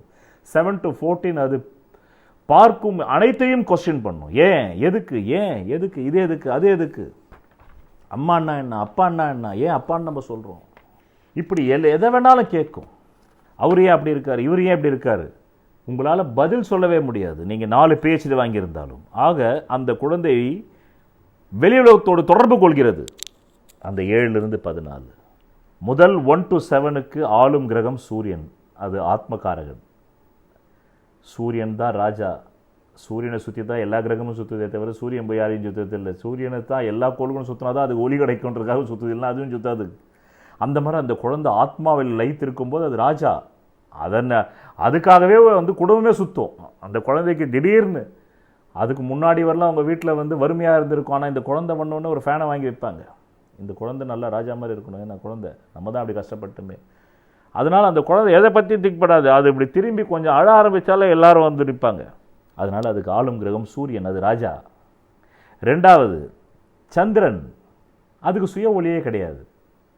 இப்போ அந்த குழந்தை தூக்கி எறியப்படுகிறது. தன் ராஜாவாக இருந்தது 1 to 7, அதிலிருந்து இப்போ அங்கேருந்து லைட்டாக அந்த ஒளி வெளியே வருது, இரவல் ஒளிக்கு வருது. இரவல் ஒளி தான் எப்பவுமே கேள்வி கேட்கும், நிஜ ஒளி கேள்வி கேட்காது. நல்லா புரிஞ்சுக்கிங்க. குறைகுடம் கூத்தாடும்னுவாங்க. எல்லாம் தெரிஞ்சவங்ககிட்ட பேசிடலாம், எதுவுமே தெரியாதவங்ககிட்ட பேசிடலாம். எதுவுமே தெரியாதவங்ககிட்ட நீங்கள் எது சொன்னாலும் கேள்வி கேட்க மாட்டான், ஆம்னு இருப்பான் அவன். அதுவும் பயனற்றது. எல்லாமே தெரிஞ்சவங்ககிட்ட பேசுறது ரொம்ப மடத்தனம். ஏன்னாக்கா 2 விளக்குகள் ஒன்றா சந்திச்சுக்க வேண்டிய அவசியமும் கிடையாது. அதனால தான் இந்த உலக வரலாற்றில் 2 ஞானிகள் ஒன்றா சந்திச்சதே இல்லை. புத்தரும் மகாவீரும் சமகாலத்தில் வாழ்ந்தவங்க. இந்த 2 சிலரும் இவங்க 2 பேரையுமே நம்ம மீட் பண்ண வச்சு ஒரு சத்சங்கம் பண்ண வச்சாக்க நமக்கு நிறைய மேட்டர் கிடைக்கும்னு நினச்சாங்க. ஆனால் 2 பேரும் கடைசியில் சந்திக்கவே இல்லை. காரணம், 2 கண்ணாடிகளையே ஒருத்தர் சந்திச்சுக்கணுன்ற சந்திச்சுக்கிட்டாக்க வெறுமை தான் தெரியும். அதனால் முதல் 1 to 7 அந்த குழந்தை ஆத்ம அனுபவத்தில் வாழ்கிறது. அந்த ஆத்மா என்பதே ராஜா. அதனால தான் நீங்கள் பார்க்கலாம், பக்கீர்னு சொன்னாக்கா பிசைக்காரன்னுவாங்க, கோவணத்தாண்டிகள்னு சொல்லுவாங்க. அந்த கோவணத்தாண்டிகள் உள்ள சித்தம் பார்த்தீங்கன்னாக்கா யார் ராஜாவானா கூட மதிக்க மாட்டான். அவன் காரணம் அவன் ஆத்மாவில் வாழ்கிறான். அப்படி வாழும்போது அவன் ராஜா. அதனால தான் ஒருத்தர் கடவுள் அனுபவம் பெற்ற உடனே தான் ராஜா அப்படின்றாங்க. ஆமாம், நீங்கள் உங்கள் ஆத்மாவில் வாழும்போது நீங்கள் ராஜா. ஏன்னா அது சுய ஒளி. வெளி உலகத்தில் உள்ளவங்க தான் இவன் கோவணத்தாண்டியாக இருக்கிறான், ஆமாம் இவன் அவன் பிச்சைக்காரனாகிறான், நம்மக்கிட்ட 100 கோடி இருக்குது, நம்மளை பார்த்தா மதிக்க மாட்டேன்றான் இந்த கோவணத்தாண்டி. பெரிய சித்தன்னா பெரிய இதுவா அப்படின்னா, நீ நாளைக்கே அந்த 100 கோடி ரூபா நீ உன் வியாபாரம் சரியில்லைன்னா போயிடும். ஆனால் அந்த ஆத்ம அனுபவத்தை பெற்றவன் அவன் ஆத்மானுபவம் அவனை விட்டு போகுமா? போவே போகாது. உன்னுடைய இது இரவல் ஒளி. உங்ககிட்ட மட்டும் நயவஞ்சகமான ஒரு வேலையால் ஒரு 10 பேர் மாட்டினான்னா முடிஞ்சது, உன் கம்பெனி க்ளோஸ் பண்ணிட்டு போயிட்டே இருப்பான். இது எந்திரான்ட்டு போயிட்டே இருப்பான் அவனுக்கு. நாளைக்கு நீ ஒரு பெண் மயக்கத்தில் போய் விழுந்தன்னாக்கா அந்த பெண் எல்லாத்தையும் வாங்கி எழுதின்னு போயிடுவா. நாளைக்கு ஆட்சி மாற்றம் வருது, அந்த ஆட்சியாளருக்கு நீ ஒத்து போகிறோன்னு வச்சுக்கோ, அவ்வளோதான், தூக்கி தள்ளுறா, இருந்தாலும் உள்ளே போட்டு வரி ஏய்ப்பு பண்ணிட்டான்ட்டு சொல்லிட்டு போயிட்டு திண்டுக்கல் பூட்ட போடுறா அப்படின்ட்டுவான். முடிஞ்சு போச்சு. உன் செல்வம் எந்த நேரத்தில் வேணால் கரையலாம். ஆனால் ஆத்மா அனுபவம் கரையுமா? கரையாது. ஒரு முறை நீ ஆத்மாவை தெரிஞ்சுக்கிட்டீங்கன்னா அதுக்கப்புறம் கரையவே கரையாது. அதுக்கப்புறமா உனக்கு அது பேரானந்தமாச்சு. அதுக்கப்புறமா நீ செத்தாலும் அந்த ஆத்மா அனுபவம் உனக்கு, அந்த அனுபவம் உன்னை விட்டு போகாது. அடுத்த ஜென்மத்தில் அது தொடரப்போகுது. அப்போ நீ ரோட்டில் வாழ்ந்தா என்ன, நீ குச்சி வீட்டில் வாழ்ந்தான்னா, மச்சி வீட்டில் வாழ்ந்தா என்ன. அப்போ 2வது 7 to 4, 7 to 14 இந்த செகண்ட் சைக்கிள், வாழ்வின் 7 வருட சுழற்சியில் 2வது சுழற்சி.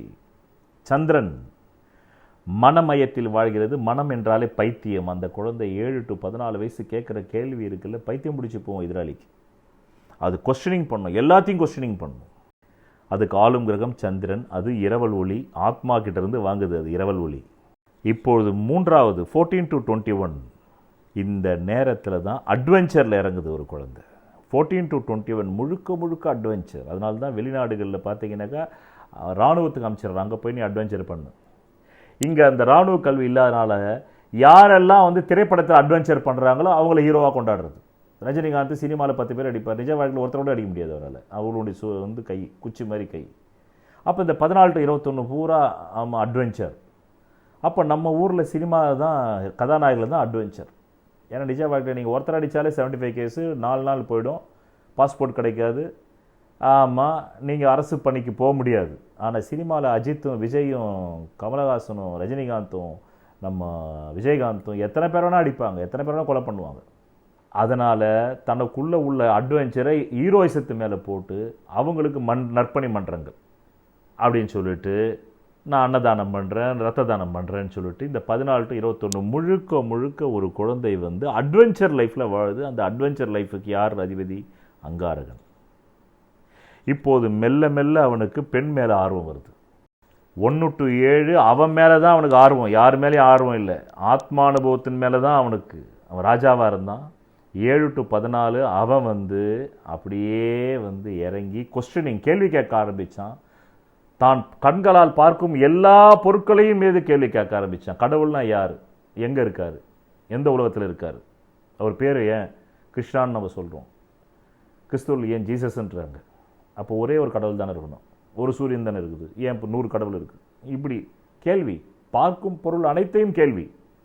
சித்தின்னா என்ன, அம்மானா என்ன, தொத்தான்னா என்ன, பெரியம்மானா என்ன, ஒன்று விட்டு சித்தப்பான்னா என்ன, ஏன் கம்ப்யூட்டர்னா என்ன, செல்லுன்னா என்ன, நோண்டுறான். செத்தா நாம் எங்கே போவோம்? கேள்வி, மனம் கேள்வி கேட்டுக்கிட்டே இருக்கும். அதுக்கு பதிலை பற்றி கவலையே இல்லை, கேள்விகள் கேட்கறது தான் அதோட வேலை. ஏன்னா அதுக்கு தான் சுய ஒளி இல்லையே. சுய ஒளி உள்ளதுக்கு பதில் தெரியும். பதில் தெரிஞ்ச அப்புறமா கேள்வியே டிசால்வ் ஆகிடுமே. அதான் சொல்ல, problem can not solve, it can dissolve. If you are aware the problem will dissolve, but it won't solve. எந்த ப்ராப்ளத்தையும் சால்வ் பண்ண முடியாது, ஆனால் அதை டிசால்வ் பண்ண முடியும் நீ அவேராக இருந்த. அது இல்லாமலே போயிடும். ரைட், இன்றைக்கி நான் இப்படி தான் வாழணுன்றது என்னுடைய ஆத்மாவில் இருக்குது. நான் இப்படி வாழ்ந்துட்டு போகிறேன், நான் ஏழையாக தான் வாழணுன்றது என் ஆத்மா அனுபவத்தில் இருக்குன்னா அதுதான் நடக்க போகுது. அது மாற என் அகத்தில் என்ன இருக்கோ அதுதான் புறத்தில் வரப்போகுது. ஆத்மானுபவம் பெற்ற பிறகு நீங்கள் 10,000 கோடி பிறவைகள் ராஜாவாக வாழ்ந்திருந்தால் ராஜா மாதிரியே நீங்கள் பிஹேவ் பண்ணுவீங்க. நீங்கள் கூஜாவாக வாழ்ந்திருந்தால் கூஜாவாகவே பிஹேவ் பண்ணுவீங்க. இதுதான் விஷயம். அடுத்தது இந்த 14 to 21 கொஸ்டினிங்லேயே போயிடுது. அப்புறமா 21 to 28 அட்வென்ச்சரில் போகுது. அப்போ தான் உங்களுக்கு சினிமா கதாநாயகர்கள் முக்கியத்துவம் பெற்றுட்டாங்க. உண்மையான வந்து இராணுவ வீரர்கள் எல்லாமே பின்னுக்கு போயிட்டாங்க. காரணம், இந்தியா போன்ற நாடுகளில் இராணுவ கல்வி இல்லை. மலேசியாவில் இராணுவ கல்வி உண்டு, சிங்கப்பூரில் இராணுவ கல்வி உண்டு. அங்கே போனால் தான் நீங்கள் ப்ரொஃபஷனல் கோர்ஸுக்கு போக முடியும். டாக்டர் ஆகணுன்னாக்கா நீங்கள் இராணுவ கல்வி போகணும். 2 ஆண்டுகள் இராணுவ கல்வி போய் ஆகணும். எல்லா வெளிநாடுகளும் கட்டாயம் இது, இந்தியாவை தவிர.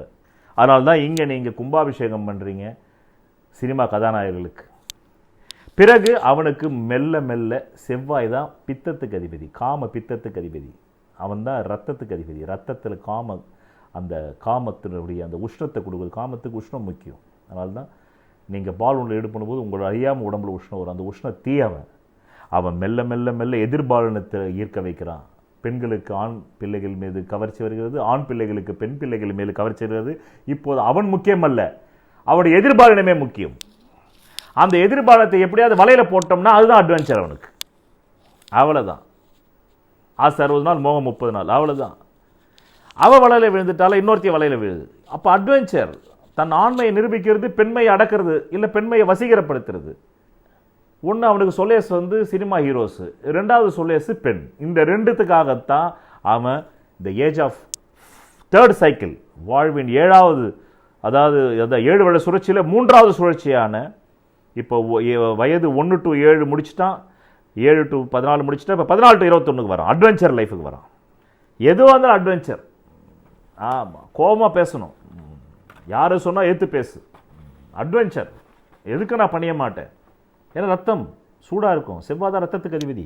அவன் தான் ரத்தத்தில் உள்ள சிகப்பணுக்களுக்கு அதிபதி. அதில் அட்வென்ச்சர் கொடுக்குறான். எதுலேயே அட்வென்ச்சர். சாப்பிடும்போது கூட சும்மா அப்படி வன்முறையாக சாப்பிடு. 10 பரோட்டாவா நான் 20 பரோட்டா சாப்பிட்டு காட்டுறேன், அதில் ஒரு அட்வென்ச்சர் எல்லாத்துலேயும். இப்போது இந்த age of 21 to 28 4th cycle. இப்போ தான் ஆளும் கிரகம் புதன். இப்போ தான் அவன் புத்திக்கே வேலை தரான். இது 4 வரலாம் அவன் புத்திக்கு வேலையே கொடுக்கல. ஏன்னா முதல் 1 to 7 ஆத்மா, அது ராஜா, சுய ஒளி உள்ளது. சூரியன் ராஜாவாக இருந்தான், அவனுக்காக குடும்பமே சுற்றிச்சு. இப்போ 7 to 14 கேள்வி கேட்டான். மனம் எப்பவுமே கேள்வி கேட்கும், சாகும்போது கூட கேள்வி கேட்கும். ஆமாம், ஒரு பூசாரியை பார்த்தாலும் ஜோசியரை பார்த்தாலும் அடுத்த பேர் நான் என்னங்க ஆனா பெண்ணா, இது என்ன ஏதாவது கேள்வி உண்டா? இதுக்கு அந்த ஜோசியர் உட்காந்து சொல்லியிருப்பார். ஆமாம், இல்லைங்க ஆண் இல்லை பெண்ணுங்க. அது ஒரு அனுபவமாக கிடையாது. ஏதோ கேள்வி கேட்குறாங்களே சொல்லணுமேன்னு. அது அனுபவிச்சு சொல்கிறாரு அந்த ஜோசியரும் கிடையாது. அந்த கேள்வி அது 7 to 14. இப்போ அட்வென்ச்சரு 14 to 21 முடிஞ்சிடுச்சு. இப்போ தான் அவனுக்கு பகுத்தறிவு வேலை செய்யுது. உண்மையிலேயே ஒருத்தன் புத்திசாலியாக பல பிறவிகளை வாழ்ந்திருந்தா, ஏன்னா நம்ம ஜோதிடத்தில் புதன் உச்சம்ன்றதுக்காக மட்டுமே அவன் புத்திசாலியாக இருந்தான்னு சொல்ல முடியாது. நான் புதன் உச்சம் பெற்ற அடிமுட்டாளெல்லாம் சந்திச்சிருக்கேன். துல்லிதமான ஜாதகம், ரிஷப லக்னம், புதன் 5ல் உச்சம். அடிமுட்டாள், முட்டாள் கூட கிடையாது, அடிமுட்டாளை நான் சந்திச்சிருக்கேன். புதன் உச்சம் பெற்ற அடிமுட்டாள் நான் பார்த்துருக்கேன். அதனால தான் நான் சொல்ல வருவேன், 8 சுரக்காய் கூட்டு கொதுவாதுன்னு. 9 கிரகம் கூட உச்சமாக இருக்கும், நீங்கள் பிச்சைக்காரனாக இருப்பீங்க. 9 கிரகமும் வந்து நீச்சமாக இருக்கும். ஆனால் அவன் பல ஜென்மங்களுக்கு முன்னாடி போய் அவன் ஆத்மாவை 10,000 கோடி ஜென்மங்கள் அவன் வாழ்ந்த அனுபவத்தை, ஆத்மா அனுபவத்தை பெற்று வந்திருப்பான். அதனால் இந்த 21 to 28 எல்லாம் சரியாக போயிருந்தா, நான் ஏன் மீண்டும் மீண்டும் எல்லாம் சரியாக போயிருந்தான்னு சொல்கிறேன்னாக்கா, எல்லாம் சரியாக போகிறதில்ல, அதுதான் விஷயமே. ஏன்னா 14 to 21 தான் நீங்கள் ஆணும் பெண்ணையும் வந்து பிரித்து வச்சிடுறீங்க. ஆண் பெண்ணை பார்க்கக்கூடாது, பெண் ஆணை பார்க்கக்கூடாது. பார்த்தா தேச துரோகம், குற்றம். அவன் வாழ்க்கை அதோட பறி போயிடுமா, அவன் வாழ்க்கையில் அவன் உருப்பிட முடியாதான். அப்படின்னு தான் நீங்கள் பிரித்து வைக்கிறீங்க. அதனால தான் எதுவுமே சரியாக போகிறது. அதனால தான் அந்த காமத்துக்காக பின்னாடி அவன் 90 வயசு வரல இயங்குறான். பாலியல் வன்கொடுமையில் போய் சிக்கிறான், பாலியல் வன்முறையில் போய் சிக்கிடுறான். ஏன்னா 14 to 21 தான் காமத்தை அனுபவிக்கிற சரியான வயது. ஆனால் அந்த வயதில் தான் உங்களுடைய பெற்றோர்கள் கண்டிஷன் பண்ணுறாங்க, உங்கள் வந்து சமூகம் கண்டிஷன் பண்ணுது, உங்கள் ஸ்கூல் உங்களை கண்டிஷன் பண்ணுது, எல்லாமே கண்டிஷன் பண்ணுது. ஆனால் அப்போ தான் பால் ஒரு உச்சத்தில் இருக்கும் 14 to 21. அப்போ கண்டம்னம் வந்து உங்களுக்கு வருது. அதனால் நீங்கள் அந்த பால் பருவத்தை அனுபவிக்கிறதே இல்லை. அதனால் பின்னாடி 90 வயசு சொல்லணும் அந்த பெண் உங்களுக்கு முக்கியத்துவம் ஆயிடுறான். யாருக்கு பெண் முக்கியத்துவம் ஆகும்னா, அந்தந்த பருவத்தில் அந்தந்த இந்த 7 வருட சுழற்சியில் அந்தந்த விஷயத்தை யார் அனுபவிக்கலையோ அவன் தான் அதுக்காகவே ஏங்கி ஏங்கி ஏங்கி ஏங்கி ஏங்கி ஏங்கி வன்முறையில் போய் சிக்கிக்கும். இப்போ இந்த 14 to 21 என்பது அட்வென்ச்சர் ப்ளஸ் வந்து பெண்ணுக்கு ஆண் மேல் ஆர்வம், ஆணுக்கு பெண் மேல் ஆர்வம். இப்போ 21 to 28 தான் பகுத்தறிவு முதல் முறையாக வேலை செய்தவனுக்கு. நம்ம தகுதி இவ்வளோ தான், நம்ம அறிவு இவ்வளோ தான், நம்ம கல்வி தகுதி இவ்வளோ தான், இதுக்கு இந்த வேலை தான் கிடைக்கும், இந்த வேலையில் போய் ஒழுங்காக கம்முன்னு உட்காந்துக்கணும் கப்சிப்புன்னு. இதுக்கு மேலே கற்பனையை நம்ம வந்து அந்த 7 to 14 வரலும் கற்பனை வச்சுருந்தோம் பாருங்கள். அந்த 7 to 14 வரும் பாருங்கள் கற்பனை. பெண்களுக்கெல்லாம் வந்து அப்படியே கதாநாயகி ஆகணும்னு, ஆண்களுக்கெல்லாம் கதாநாயகன் ஆகணும்னு, ஆமாம் ரோல்ஸ் ராய்ஸ் வாங்கணும்னு, இந்த நாட்டுக்கே அதிபனாகணும்னு. இந்த கற்பனைலாம் இனி புத்திசாலியாக நீங்கள் 10,000 பிறவிகள் வாழ்ந்திருந்தால், உங்கள் ஜாதகத்தில் புதன்ன்ற உச்சமாக இருந்தால் இல்லை, நீங்கள் வாழ்ந்து உங்கள் ஆத்மாவில் போய் நீங்கள் அதை அறிந்திருந்தால், அந்த சேகரத்தை அறிந்திருந்தால் 21 to 28 நீங்கள் தெளிவாயிடுவீங்க. வாழ்க்கையில் நாம் நினச்சதெல்லாமே நடக்காது. அப்போ பாதுகாப்பு வேணும் நமக்கு. இப்போ நம்ம கையில் இந்த டிகிரி இருக்குது, இந்த டிகிரிக்கு இவ்வளோ சம்பளம்ன்றான், இந்த சம்பளத்தில் இவ்வளோ சேமிக்கணும். இதை சேமித்து ஒரு 5 வருஷம் சேமித்தா தான் 28 வயசுல கல்யாணம் நடக்கும். அந்த கல்யாணம் பண்ணால் தான் நாம் கரெக்டாக ஒரு குழந்தைய பெற்றுக்க முடியும். பெற்றுக்கிட்டு 30 வயசுக்குள்ள ஒரு குழந்தைய பெற்று எடுத்தால் தான் நமக்கு 60 வயசு ஆகும்போது அது நம்மளை காப்பாற்றும். இப்படி பாதுகாப்புக்குள்ளே வந்து வந்துடுறான். ஒருத்தன் கரெக்டாக வாழ்ந்திருந்தான்னா 21 to 28க்குள்ளே இனி நாம் நினச்சதெல்லாம் நடக்காது. நாம் ஒரு பாதுகாப்பான வாழ்க்கையை உருவாக்கிக்கிட்டு நாம் கௌரவமாக வாழ கற்றுக்கணும். இது 21 to 28. இது வந்து 21 to 28. ஆளும் கோள் புதன் எல்லாத்தையும் பகுத்து பார்ப்பான். இப்போ எல்லாத்தையும் பகுத்து பார்ப்பான். அவன் புத்திசாலியாக இருந்தான். தன்னுடைய பலம் என்ன, தன்னுடைய பலவீனம் என்ன, இந்த 21 to 28 தன்னுடைய பலத்தையும் பலவீனத்தையும் ஒரு ஆணோ பெண்ணோ தெரிந்து கொள்ளவில்லை என்றால் இவர்கள் தான் போய் பிறரிடம் ஏமாறுவது. அந்த பெண்ணை வந்து யாராவது ஆஹா நீங்கள் ஐஸ்வர்யா ராய் மாதிரி இருக்குனாக்கா அது போய் ஏமாந்துடுறது. அதே மாதிரி இவங்கிட்ட யாராவது வந்து நீங்கள் யாருங்க சல்மான் கான், ஷாருக் கான், அமீர் கான் அப்படின்னு ஏமாந்துடுறது. ஆக எல்லாம் சரியாக வந்து வேலை செய்திருந்தால் இயற்கையாக நீங்கள் பல ஜென்மங்கள் அப்படி வாழ்ந்திருந்தால் தான் இந்த ஜென்மத்தில் வாழ முடியும். திடீர் பொசுக்குன்னு வந்துட முடியாது. ஆக இந்த 21 to 28 உங்களுக்கு எல்லாம் சரியாக சென்றால், ஏன்னா எல்லாம் சரியாக செல்வதில்லை, அதனால தான் நான் அது பல முறை சொல்கிறேன். இந்த சோஷியல் கண்டிஷனிங் உங்கள் மேலே இல்லைன்னா காதலை விட குறிக்கோள் மீது ஆர்வம் அதிகமாக வரும். ஏன்னா நீங்கள் வந்து இப்போ யாராவது ஆகி ஆகணும். பில்கேட்ஸ் ஆக போகிறீங்களா, நீங்கள் யார் பான்காக் ஆக போகிறீங்களா, சாக்ரட்டிஸ் ஆக போகிறீங்களா, கார்ல் மார்க்ஸ் ஆக போகிறீங்களா, ஜனாதிபதி ஆக போகிறீங்களா, பிரதம மந்திரி ஆக போகிறீங்களா, எல்லாம் சரியாக போயிருந்தாக்கா உங்களுடைய தகுதியை நீங்கள் கரெக்டாக 21 to 28 வரையறுத்துருவீங்க.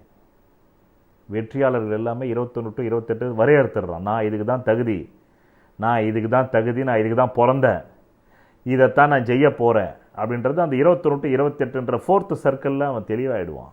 7வது ஏன் 7னாக்கா இருக்கிறது 7 கோள், 7 கிழமை, 7 ஓரைகள், சப்த சுரங்கள், இப்படி எல்லாமே 7 வரும். ஒவ்வொரு 7 வருஷத்துக்கும் உங்கள் செல்கள் புதுப்பிக்கப்படுகிறது, புது செல்கள் வருது உங்களுக்கு. அதே மாதிரி புது டோரும் ஓப்பன் ஆகுது.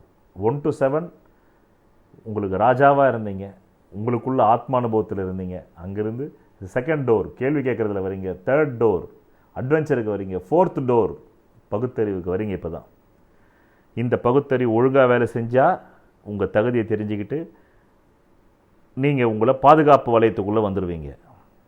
சரியாக போகலைன்னா அவ்வளோதான். என்ன வேணால் நடக்கலாம், மரணமே கூட நடக்கலாம், கற்பனையில் போய் பைத்தியமாகலாம். அடுத்தது the age of 28 to 35 5th cycle, ஆளும் கிரகம் குரு.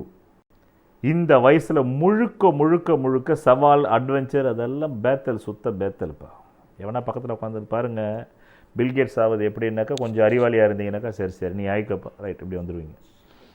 என் தகுதி என் அறிவு இவ்வளோ தான், இதுக்கு எனக்கு இது கிடச்சி நான் பாதுகாப்பாக என் வாழ்க்கையை வாழ்ந்து முடித்தா போதும், என்னை நம்பி வந்த என் பொண்டாட்டியை கடைசி வரை நான் ஒழுங்காக காப்பாற்றி கௌரவமாக இருக்கணும் அப்படின்ற அறிவு வேலை செய்யும். இங்கே தான் வள்ளுவர் சொல்கிறார், அறிவுடையார் எல்லாம் உடையார். முழுக்க முழுக்க த age of 28 to 35 the 5th cycle of the 7th year ruling planet was Jupiter.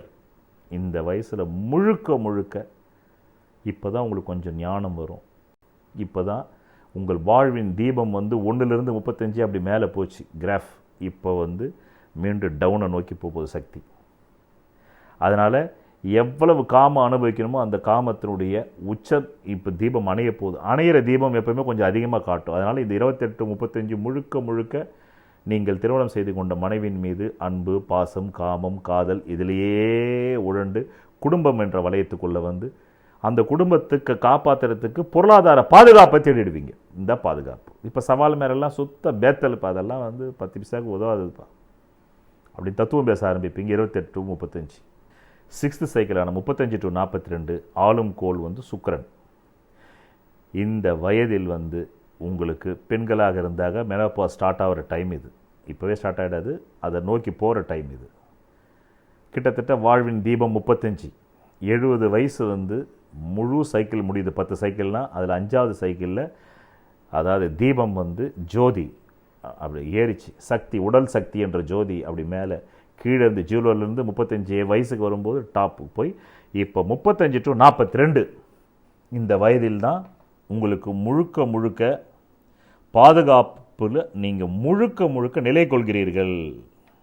பிறகு சமய நம்பிக்கைகளை நீங்கள் பின்பற்றுகிறீர்கள். சமயம்னா என்ன, அதை நீங்கள் தெரிஞ்சிக்க ஆரம்பிக்கிறீங்க. இந்த இதில் தான் நீங்கள் அதை தெரிஞ்சிக்கவே ஆரம்பிக்கிறீங்க. அது வரல நீங்கள் அதை பற்றி சுத்தமாக மறதியாகவே இருப்பீங்க. இந்த வயசில் தான் நீங்கள் அதை பற்றிய முழு அனுபவத்தையும் பெற நினைக்கிறீர்கள். த சைக்கிள் ஆஃப் கிட்டத்தட்ட the age of 35 to 42 6th cycle முழுக்க முழுக்க இந்த 6th சைக்கிள் உங்களுக்கு ஏற்படக்கூடியது. 35வது வயதில் வாழ்வு அதன் பாதி நிலை அடைகிறது. வட்டத்தில் பாதி முடிந்தது, சக்தி வழிய ஆரம்பிக்கிறது. இப்போது ஆண் பாதுகாப்பிலும் வசதியிலும் ஆர்வம் கொள்கிறான். அவன் சமய நெறியில் ஈடுபடுகிறான். அவன் இப்போது புரட்சியில் ஈடுபாடு கொள்ளாதது மட்டுமல்ல, புரட்சிக்கு எதிராகவும் இருக்கிறான். அவன் இப்போது மாறுதலுக்கு எதிரானவனாக, நிலையானது வேண்டுபவனாக இருக்கிறான். அவன் எல்லா மாற்றங்களுக்கும் எதிரானவனாக இருக்கிறான். அவன் அவனது கௌரவத்தை நாடுகிறான். அவன் இப்போது நிலை பெற்றிருக்கிறான். இதில் ஏதாவது மாற்றம் நிகழ்ந்தால் எல்லாமும் மாற்றம் அடையும். அவன் புரட்சிக்கு எதிராக, நாடோடிகளுக்கு எதிராக பேச ஆரம்பிக்கிறான். அவன் இப்போது கட்டமைப்பின் ஒரு அங்கமாகி விட்டான். இது இயல்பானதே. எதுவும் தவறாகி விடாமல் இருந்தால் தவிர மனிதன் எப்போதும் நாடோடியாக இருக்க முடியாது. அது ஒரு பகுதி, அதை கடந்து போக வேண்டும். அதில் தங்கிவிடக்கூடாது. நீ ஒரு பகுதியில் இருந்து விடக்கூடாது என்பதே அது. 7 முதல் 14 வயது வரை ஓரின சேர்க்கையாக இருத்தல் நல்லது. ஆனால் அவனது வாழ்க்கை முழுமையும் அப்படியே இருந்தால் அவன் வளரவே இல்லை, பக்குவமடையவே இல்லை என்பது பொருள். பெண்ணுடன் தொடர்பு கொள்ள வேண்டும். இது வாழ்வின் பாகம். தன்னை விட எதிர்பாலின முக்கியத்துவம் பெற வேண்டும். ஏனெனில் அப்போதுதான் உன்னால் எதிர்மறைகளின் லயத்தை, தகராறை, துன்பத்தை, பரவசத்தை அறிய முடியும். இன்பம் துன்பம் இரண்டையும் இது ஒரு பயிற்சி, மிக தேவையான ஒரு பயிற்சி. 35வது வயதில் ஒருவன் திருத்தி அமைக்கப்பட்ட உலகின் அங்கமாகிறான். பண்பாட்டை, முந்தைய பிறவிகளை, வேதங்களை, குரான் மற்றும் பைபிளை நம்ப ஆரம்பிக்கிறான். இப்போது அவன் மாற்றத்தை முழுமையாக எதிர்க்கிறான். ஏனெனில் மாற்றமெனில் உனது வாழ்வு நடைபெறுகிறது. இப்போது மாற்றமடைந்தால் நீ இழக்க வேண்டியது நிறைய. நீ புரட்சி செய்ய முடியாது. நீ பாதுகாக்க விரும்புகிறாய். சட்டம், கோர்ட், அரசாங்கம் இவை தேவை உனக்கு. நீ இப்போது எதிரானவன் அல்ல. சட்டம், ஒழுங்கு, நீதி, அரசாங்கம் இவற்றின் பக்கம் இருக்கிறாய். 42வது வயதில் எல்லா வகையான உடல் மன ரீதியான கோளாறுகள் எழுகின்றன. ஏனெனில் இப்போது வாழ்க்கை இறங்குமுகமாக இருக்கிறது. இங்கு தான் சனி பகவான் வரார். இந்த 7வது சைக்கிளுக்கு யார் வராரு? சனி பகவான் வரார். அவரே பொதுவாக துன்பத்துக்கும் நோய்க்கும் உடல் தளர்வுக்கும் அதிபதி தானே. இப்போ தான் உனக்கு சுகர் வருது, இப்போ தான் அல்சர் வருது. காரணம் லட்சியத்தின் வடு அல்சர். இப்போ தான் ஹார்ட் அட்டாக் வருது. என்ன காரணம்? அவ்வளோ சர்ப்ரஸ்டாக நீ வாழ்ந்து பணம் பணம் பணம் பணம்னு வந்த 7th சைக்கிள் வரும்போது அவ்வளோதான், சக்தி முழுசாக இறக்குது. இல்லாத வியாதியெல்லாம் வந்து ஒட்டிக்க போகுது. உனக்கு 7வது சர்க்கிளான 42 to 49. அதுவும் நீ லட்சிய வெறியில் வாழ்ந்திருந்தால் கண்டிப்பாக உனக்கு சுகர் வந்தே தீரும். இந்த 42 to 49 தான் சுகர் வரத்துக்கான சரியான வயது. டயபிட்டிஸ் பேஷண்ட் ஆகிற. டயபிட்டிஸ் ஏன் வருது? சிந்தனை. ஏன் சிந்தனை? வெற்றி, ஆம்பிஷன், பணம், பொருளாதாரம், பாதுகாப்பு எல்லாம் வருது. சனி இந்த 42 to 49 கம்ப்ளீட்டாக நீ இப்போது புரட்சிக்கு எதிராக இருக்கிற. காமத்துக்கு, காமம்னா உனக்கு இப்போ வந்து விளையாட்டாக இருக்குது, சிறுபிள்ளைத்தனமாக இருக்குது, மெச்சூரிட்டியே இல்லாதால். எவனா லவ் பண்ணுறேன்னு சொன்னால் உனக்கு சிரிப்பு வருது. போடாடே, இதைத்தான் நான் 14 to 21 பண்ணேன், அதனால் அடைஞ்சது ஒன்றுமே கிடையாது போடா அப்படின்னு வர. இதெல்லாம் சரியாக உனக்கு எல்லாமே இயற்கை ரீதியாக நடந்திருந்தா. ஆனால் இங்கே யாருமே இயற்கையாக வாழ விடுறது இல்லையா? அதுதானே பிரச்சனையே. பிறகு இதனுடைய கண்டினியூஷன் தான் உனக்கு அடுத்த 7 சைக்கிள். இதனுடைய ரிப்பீட்டேஷன் தான் வேறு வேறு பரிமாணங்களில் வேறு வேறு விதமாக உன்னை நகர்த்தி செல்லும். ஆக இந்த வாரம் நான் இதை பற்றி பேசியதற்கு முழு முதல் காரணம் என்னவென்றால், ஒவ்வொரு மனிதனும் அவன் ஜாதகம் முதலில் எப்படி வேலை செய்கிறது, வேலை செய்யவில்லை என்பதை தெரிந்து கொள்ள வேண்டும். அதை விடுத்து எனக்கு அந்த ஜோசியர் ரொம்ப நல்லா சொன்னார், இந்த ஜோசியர் எனக்கு ஒன்றுமே சொல்லலை, அந்த ஜோசியருக்கும் ஒன்றும் வந்து உன் வாழ்க்கையை பற்றி அக்கறை கிடையாது. இந்த ஜோசியருக்கும் உன் வாழ்க்கையை பற்றி அக்கறை கிடையாது. உன் வாழ்க்கையை பற்றின அக்கறை உனக்கு தான். நான் சிவா மயநாதன் சொன்னதிலே மதிமயங்கி போயிருந்தேன்னா நான் இன்றைக்கி இந்த அளவுக்கு வந்திருக்க முடியாது. நான் அருணாச்சலம் சொன்னதிலேயே மதிமயங்கி போயிருந்தேன்னா நான் இன்றைக்கி இந்த அளவுக்கு வந்திருக்க முடியாது. இவ்வளோ கமெண்ட்டுகளை வாங்க முடியாது. நான் பல்லாயிரம் பிறவில் எப்படி வாழ்ந்தேன் என்பதை என்னுடைய ஆத்மா என்ற கருவறைக்குள் போய் நான் என்னை அறிந்து உணர்ந்து தெளிந்ததால் மாத்திரமே நான் இன்றைக்கு உங்கள் முன்னாடி இப்படி வந்து நின்று பேசிக்கிட்டு இருக்கேன். இல்லை என்றால் பேச முடியாது. ரைட், இப்போ வாங்க. என்ன துலாம் ராசி அன்பர்களே, இந்த மாதம் உங்களுக்கு ஆரம்பிக்கும் பொழுதே கிரக நிலைகள் மற்ற கோச்சார அமைப்புகள் இப்படி எல்லாவற்றையும் நான் உங்களுக்கு சொல்லிவிட்டு, இந்த மாதம் ஆரம்பிப்பது 16 ஜூலை 2021 வெள்ளிக்கிழமை மாலை 4:24 PM முதல் 16 ஆகஸ்ட் 2021 திங்கட்கிழமை அதிகாலை 1:15 AM வரையில். என்ன துலாம் ராசி அன்பர்களே, இந்த மாதம் ஆரம்பிக்கும் பொழுதே முக்கிய நிகழ்வுகளாக நான் உங்களுக்கு ஒரு 9 விஷயங்களை கூறிவிடுகின்றேன். அதாவது கடந்த 2019 நவம்பரிலிருந்து 2020 நவம்பர் ஒரு பின்னர்வு இருந்தால்தான் இந்த கிரகங்கள் உங்களை எப்படி பாதிக்கிறது, தாக்குகிறது என்பதை தெரிந்தால்தான் புரிந்து கொள்ள முடியும் ஜோதிடத்தை உங்களால். அதற்காகத்தான் இந்த பின்னுரை. அப்போதுதான் ஒரு நிகழ்வுரை, அப்போதுதான் எதிர்கால உரை எப்படி இருக்கும் என்பதை நீங்கள் புரிந்து கொண்டு செயலாற்றி உங்களை தற்காத்து கொள்ள முடியும். ஆக உங்களுக்கு கடந்த 2019 நவம்பர் டு 2020 நவம்பரே உங்களுக்கு வந்து துரியோதன் படை மாண்ட நேரம் ஆரம்பமானது. ஆனால் அதுக்கு 6 மாதம் முன்னாடியே அதனுடைய ஃபீவர் வந்துடும், ஜுரம் வந்துடும், ஏதோ தப்பு நடக்க போதும். இது வந்து வாழ்க்கையில் இயல்பாக தங்களுடைய ஆத்மாவின் மூலமாக தாங்கள் எதற்கு தகுதியானவர்கள் என்பதை தெரிந்து கொண்டவர்களுக்கு தான் இந்த ஃபீவர்லாம் வரும், எல்லாருக்கும் வராது. இது வந்து 2019 ஜூன்லேயே அந்த ஃபீவர் வந்திருக்கும். ஏதோ தப்பு நடக்க போகுது நம்ம லைஃப்பில், தப்பு நடக்க போகுது நம்ம லைஃப்பில், தப்பு நடக்க போகுது நம்ம லைஃப்பில் அப்படின்ற அந்த ஃபீவர் வந்திருக்கும். மற்றவங்களுக்கெல்லாம் ஃபீவரே வந்தால் கூட எங்களுக்கு ஒன்றுமே இல்லைங்க அப்படின்னு சொல்கிற அளவுக்கு தங்களை அறியாத மந்த புத்தியாளர்கள் அப்படி வச்சுக்கிங்க. தங்களுடைய ஆத்மா நமுத்து போச்சு. ஆசை என்னும் தண்ணீர், சந்திரன் தான் ஆசைக்கு அதிபதி, அவன் தான் மனோகாரன், மனசில் தான் ஆசை வருது, அது நீர் கிரகம். இப்படி தான் எல்லாம் ஜோதிடத்துக்குள்ளே தான் எல்லா விஷயம் இருக்குது. அது ஆத்மா அனுபவம் பெற்றவர்களுக்கு ஜோதிடம் புரியும், இல்லைன்னா ஜோதிடமே புரியாது. அதனால தான் ஜோதிடத்தின் முதல் குரு யார் தெரியுமா? சூரியன். அவர் தான் ஃபஸ்ட்டு குரு. அவர்கிட்ட இருந்து தான் 18 சித்தர்களுக்கே போச்சு. சித்தம்னாக்கா அந்த சூரியனுடைய ஞானத்தை பெற்றவர்கள்னு அர்த்தம். ரைட். அடுத்தபடியாக இந்த 9 விஷயங்களில் முதல் விஷயம், இந்த 2019 அந்த நவம்பர் டு 2020 நவம்பர் உங்கள் படை மாண்டு போச்சுன்னா அதுக்கு மேலே வார்த்தை இல்லைங்க. ஒன்று ஆளை அடிச்சிடும், ஆயில் பலவீனம் உள்ளவனா ஆளை அடித்து தூக்கிடும், ஆயில் பலவீனம் உள்ளவங்களுக்கு பணத்தை அடித்து தூக்கிடும். இதுதான் விஷயம். அவ்வளோதான். ஆளை தூக்கிடுச்சுனாக்கா புரிஞ்சுக்கிங்க அவனுக்கு ஆயில் பலம் இல்லைன்னு. ஆளை தூக்காமல் பொருளை தூக்கிடுச்சுனாக்கா அவனுக்கு ஆயில் பலம் உள்ளன்னு புரிஞ்சுக்கிங்க. அவ்வளோதான். படுத்துக்கிட்டு போத்திக்கணும், இல்லைன்னா போத்திக்கணும் படுத்துக்கணும், ரெண்டே விஷயம் தானே. ரைட். இப்போ 2020 நவம்பர் டு 2021 நவம்பர் என்ன? அஞ்ஞான வாசம். அது என்ன அஞ்ஞான வாசம்? உள்ளூர்லேயே இருக்கணும், உள்நாட்டிலே இருக்கணும், உள் நகரத்திலே இருக்கணும், அதே தெருவில் இருக்கணும். ஆனால் பகைவர்கள் கண்களுக்கு தெரியக்கூடாது, உங்களை அசிங்கப்படுத்துகிறவங்க கண்ணுக்கு தெரியக்கூடாது. உங்களை வாரண்ட்டை போட்டு தூக்கி போய் உள்ளே வைக்கிறான் பாரு ஜெயிலுக்கு, அவனுக்கு திமிக் கொடுக்கணும். கொடுங்க. அதாவது உங்களுடைய உற்றார் உறவினர்கள் தாய் வழி சொந்தங்கள் எல்லாரும் பகையாடுவாங்க உங்களுக்கு. அந்த தாய் வழி சொந்தங்கள் பகையானதுனால அவங்க மூஞ்சில முழிக்க வேண்டாம். நாம் எப்படி இருந்தோம், இன்றைக்கி இப்படி ஆகிட்டோமே, ஏன் மூஞ்சில முழிக்கணும் அப்படின்றது தான். தந்தை வழி பகையாடும், தாய் வழி பகையாடும், சகோதர வகை பகையாடும். அதனால் அவங்கக்கிட்ட நம்ம போனால் நம்ம ஸ்டேட்டஸை பார்த்து எள்ளி நகையாடுவார்கள், அப்படின்னா கிண்டல் பண்ணுவாங்க, வேண்டாம் அப்படின்னு இருக்கிறது. இன்னும் சில பேர் கடனுக்காக மாட்டிக்கிட்டு என்ன வட்டி கட்ட முடியாமல் கடன்காரனை பார்த்து தலைமுறை வாழ்க்கை. இதுதான் 2020 நவம்பர் டு 2021 நவம்பர். ஆனால் அதில் அதிச்சாரம் குருன்றது 6/4/2021 டு என்ன 14/9/2021 ஒரு இடைக்கால நிவாரண நிதியாக இன்ட்ரீம் பெட்டிஷனாக உங்களுக்கு அவர் அர்த்தாஷ்டம குருவாக இருந்தவர் 5ல் குரு கெஞ்சினாலும் கிடைக்காது என்ற இடத்துக்கு போய் உட்காந்துக்கிட்டு உங்களுக்கு பல நன்மைகளை செய்து கொண்டிருக்கிறார். ஒரு நன்மை இல்லைங்க, பல நன்மைகளை செய்து கொண்டிருக்கிறார். அது எப்போத்திலிருந்து? கிட்டத்தட்ட 6/4/2021 முதல் 14/9/2021 வரையிலும் இந்த காலகட்டம்.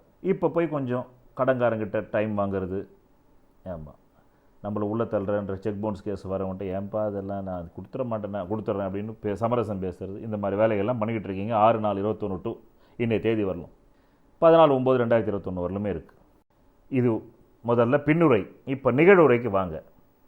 இப்போது இந்த சனி பகவான் அர்த்தாஷ்டம சனியாக உட்காந்துருக்கார். அப்படின்னா என்ன? அஷ்டம சனின்னா அசிங்க அவமானம் மானபங்கம் தற்கொலை முயற்சி, அதில் பாதி அர்த்தாஷ்டம சனி. ஆமாம். அப்படின்னா என்ன? தற்கொலை என்ன? தற்கொலை வரலாம் வந்து தூண்டும், ஆனால் பண்ணிக்க மாட்டீங்க. அவமானம் அப்படியே வரும், கடைசி நிமிஷத்தில் குறைச்ச அவமானமாக போயிடும். பெருத்த அவமானமாக வந்து குறைச்ச அவமானமாக போயிடும். அதுதான் அதனுடைய தாத்பரியம். இப்படி மானபங்கம் வரும், மனசு சங்கடப்படுத்துகிற மாதிரி வரும், கடைசி நிமிஷத்தில் அப்படி வந்து ஆமாம் நூல் இழையில் உயிர் தப்பினார் அப்படின்ற மாதிரி வரும். சொத்துக்கள் கையை விட்டு போகிற மாதிரி இருக்கும், கடைசி நிமிஷத்தில் உங்கள் ஜாதகத்தில் யோகம் இருந்தால் காப்பாற்றப்படுவீர்கள், இல்லைனா கையை விட்டு போயிடும். இதுதான் அமைப்பு. இது எல்லாமே உங்களுக்கு 23 மே 2021 முதல் 13/9/2021 வரலும் நடக்கும். காரணம், உங்களுக்கு அர்த்தாஷ்டம சனியாக உட்கார்ந்தவர் வக்ரம் ஆகிறாரு. அப்படின்னா என்ன அர்த்தம்? நீச்சம் பெற்று வக்ரம் ஆகலாம் நல்லது, ஆனால் ஆட்சி பெற்று வக்ரமானாக்கா பூட்டின வந்து அந்த சாவி இருக்குது பாருங்க, பூடு, அதையே மீண்டும் மீண்டும் வலிச்சு பார்க்குறது. அந்த மாதிரி 4ஆம் இடத்துல தான் சனி வந்து உட்காந்துட்டார். எப்போ உட்காந்தாரு? 2020 ஜனவரி 24ஆம் தேதியாக உட்காந்துட்டாருங்க. உட்காந்தவர் உங்களுக்கு இந்த அசிங்க அவமானம் மானபங்கம் தற்கொலை முயற்சியில் பாதி கொடுத்துக்கிட்டு இருக்காரு, 50%. இப்போ வக்ரமாயி நம்ம கொடுத்தோமா இல்லையா, இவனுக்கு சரியாக அவமானம் கொடுத்தோமா, சரியாக அசிங்கம் பண்ணோமா, இவனை சரியாக வம்பில் மாட்டி விட்டோமா, இவனை சிறைக்குள்ளே தள்ளவே இல்லையா, நம்ம வெளியிலே வச்சிருக்கிறோமே, இவனை இன்னும் இவனை வீட்டை விட்டு வந்து நடுரோட்டு கொண்டு வரலையே இவனை அப்படின்ற வேலையை பார்த்துக்கிட்டு இருக்காரு சனி பகவான். 23/5/2021 இன்னைய தேதி வரலாம், அது 13/9/2021 வரலும் பார்க்க போகிறார். அப்புறம் என்னங்க இந்த குரு அதிச்சாரத்தில் போய் எனக்கு ஏதோ கிழிக்குன்னு சொன்னீங்க நீங்கள்? ஆமாம், 6/4/2021 14/9/2021 அவர் கிழிக்கிறத இவர் வந்து நாசப்படுத்துகிறாருங்க அப்படின்னு கேட்டிங்கனாக்கா, அங்கே தான் ஒரு கிரகம் இல்லை, இங்கே 9 கோலை வச்சு பலன் பார்க்குறோம்.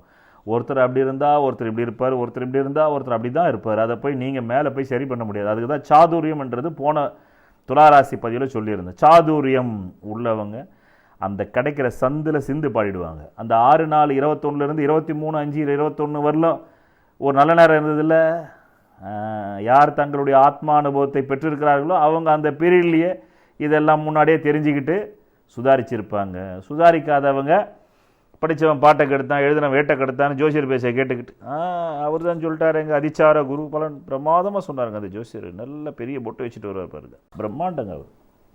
அவர் பார்த்தாலே அப்படி தெய்வீகமாக இருக்குங்க. சொன்னார் பாருங்க அவர் 6/4/21 14/9/21 பிரமாதம் ஒரு துளாராசி அன்பர்களே. நீங்கள் என்ன அப்படின்னாக்கா அவரு அதுதான் சொல்கிறது. Charles Darwin theory, survival of the fittest. இதன் பொருள், தகுதியுடையது தப்பிப் பிழைக்கும். உங்கள் ஜனன ஜாதகம் இந்த கர்ம பூமியில் தப்பிப் பிழைக்குமா? அதற்கான கிரகபல தகுதியை உங்கள் ஜனன ஜாதகம் பெற்றிருக்கிறதா என்பதை எப்படி அறிவீர்கள்? அதற்காக உருவாக்கப்பட்டதுதான் இந்த அஸ்ட்ராலஜி தெரப்பி கிளாஸஸ். நீங்களும் உங்கள் ஜனன ஜாதக பலம் பலவீனத்தை அறிந்து உங்கள் வாழ்க்கையில் வெற்றி பெற இன்றைய அஸ்ட்ராலஜி தெரப்பி கிளாஸில் சேர்ந்து பயனடையுங்கள். By Sri Mahameru Jyothir Dhyanalayam trust, founder Jyothira Sadguruji Meru. யார் உங்களுக்கு வழிகாட்டினாலும் தவறாகத்தான் வழிகாட்டுவார்கள். காரணம், உங்களுடைய ஆத்மாவுக்குள்ளே அவங்க போக முடியாது. உங்கள் ஆத்மாவுக்குள்ளே நீங்கள் தான் போக முடியும். அதனால தான் இந்த உலகத்துக்கு வழிகாட்டின அத்தனை பேருமே தங்களை அறிந்தவர்கள் தான் வழிகாட்டியிருக்காங்க, தங்களை அறியாதான் வழிகாட்டல. யோகிகளும் சித்தர்களும் தங்களை அறிந்தவர்கள், அவங்க தான் இந்த ஜோதிடம் என்ற வழிகாட்டியை கொடுத்தாங்க. பௌதிக உலகத்துக்கு வந்தீங்கனாலும் தாமஸ் ஆல்வா எடிசன், ஐன்ஸ்டீன், இந்த 2 பேரும் நீங்கள் தூக்கிட்டிங்கன்னா விஞ்ஞானிகள் இல்லை, முடிஞ்சு போச்சு. மின்சாரமே கிடையாது. நீங்கள் இப்போ ஒரு பெஞ்சமின் ஃப்ராங்க்லினையும், ஆமாம், ஒரு ஐன்ஸ்டீனையும், ஒரு தாமஸ் ஆல்வா எடிசன் தூக்கிட்டிங்கன்னா இன்றைக்கி இந்த உலகம் இருளில் இருக்கும். ஆக புற உலகத்திலும் ஒரு 10 பேர் தான் வழிகாட்டியிருக்கான், அக உலகத்திலும் ஒரு 18 சித்தர்கள் தான் வழிகாட்டியிருக்கான். அந்த அகத்தில் சித்தர்கள் வழிகாட்டதை வச்சு தான் புறத்தில் பௌதிக விஞ்ஞானிகளான ஐன்ஸ்டீன் ஆகட்டும், தாமஸ் ஆல்வா எடிசனும் எல்லாருமே கண்டுபிடிச்சாங்க. அதனால தான் சொல்ல வரேன், எந்த விஞ்ஞான கண்டுபிடிப்பும் உள்ளேருந்து தான் வருது, வெளியிலிருந்து வரல. உள்ளே அவனுக்கு அந்த உந்துதல் இருந்தால் தான் அதை அவன் கண்டுபிடிக்க முடியும்.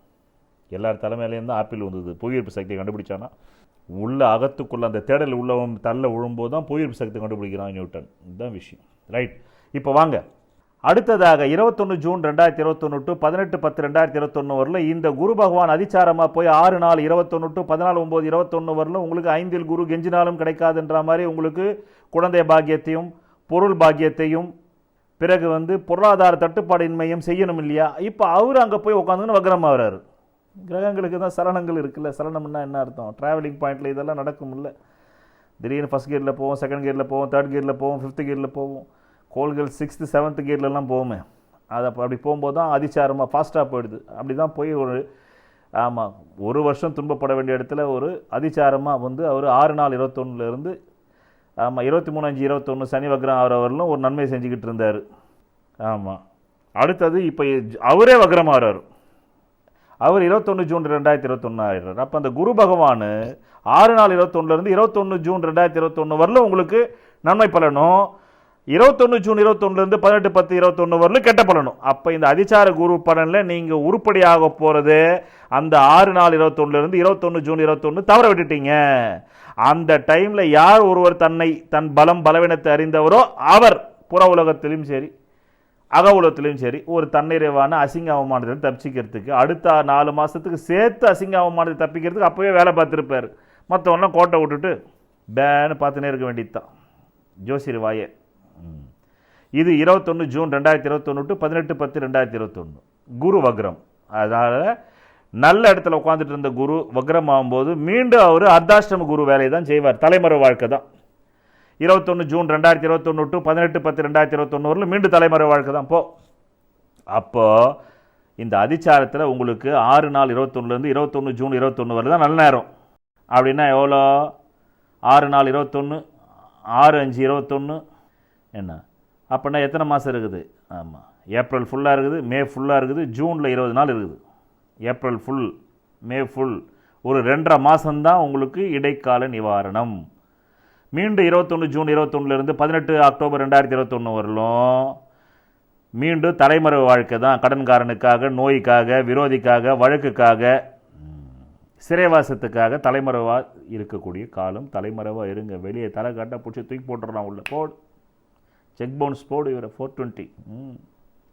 அடுத்தது 2 ஜூன் 2021 டு 20 ஜூலை 21 அங்காரகன் போய் 10ல் உட்காந்து நீசமாகிறார். அவர் யாருன்னா உங்களுக்கு ராசிக்கு அவர் தான், குடும்பத்துக்கும் அவர் தான், மனைவிக்கு அதிபதி. அவர் நீசமாகும்போது குடும்பம் நீசமாகி போகுது, பொண்டாட்டி நீசமாகி போகிறா.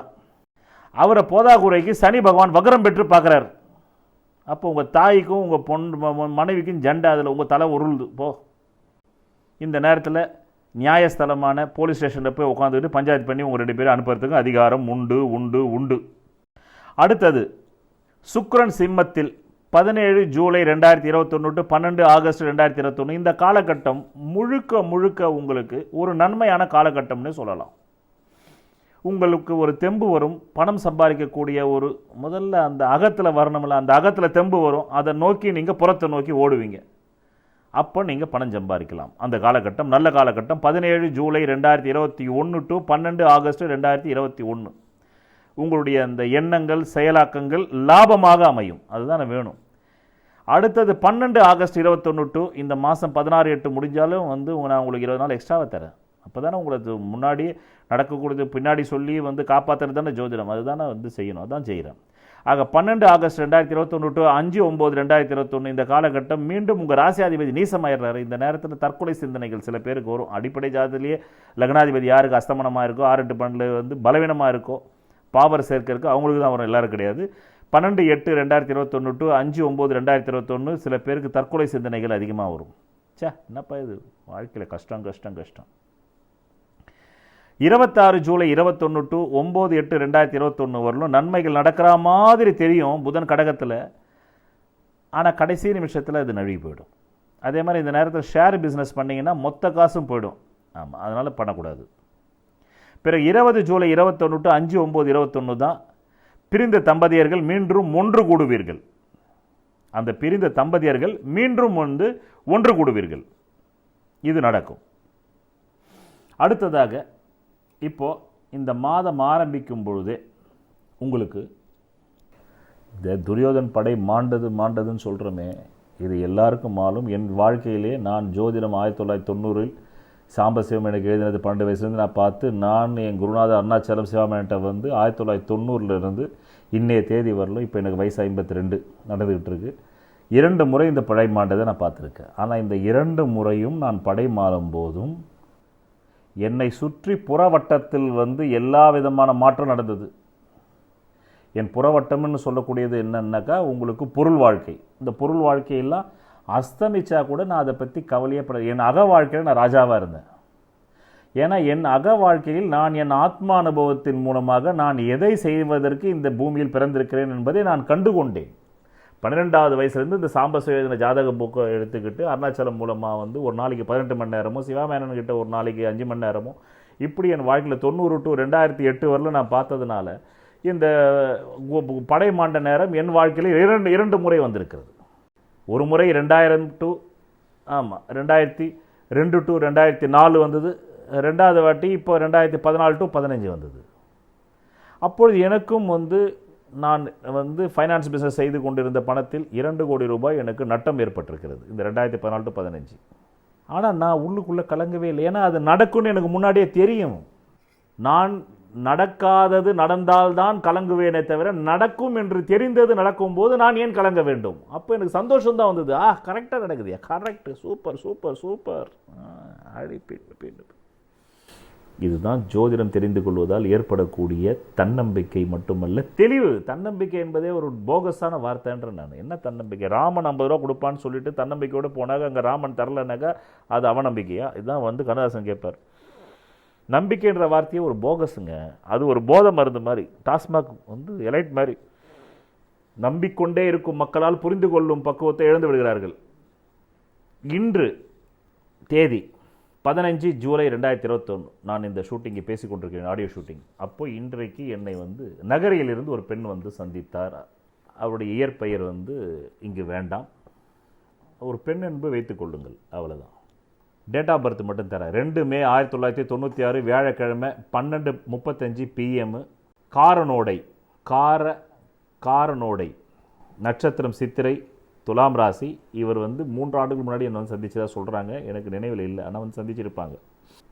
அப்படியே நான் அன்றைக்கி சொன்ன பலனெல்லாம் சொல்கிறாங்க அந்த அம்மா. அன்றைக்கே நான் இங்கே என்னென்ன சொன்னீங்களோ அதெல்லாம் வந்தேன். இந்த அம்மாவுடைய சுருக்கமாக சொல்லிடுறேன். இந்த அம்மா கடகலகணம்.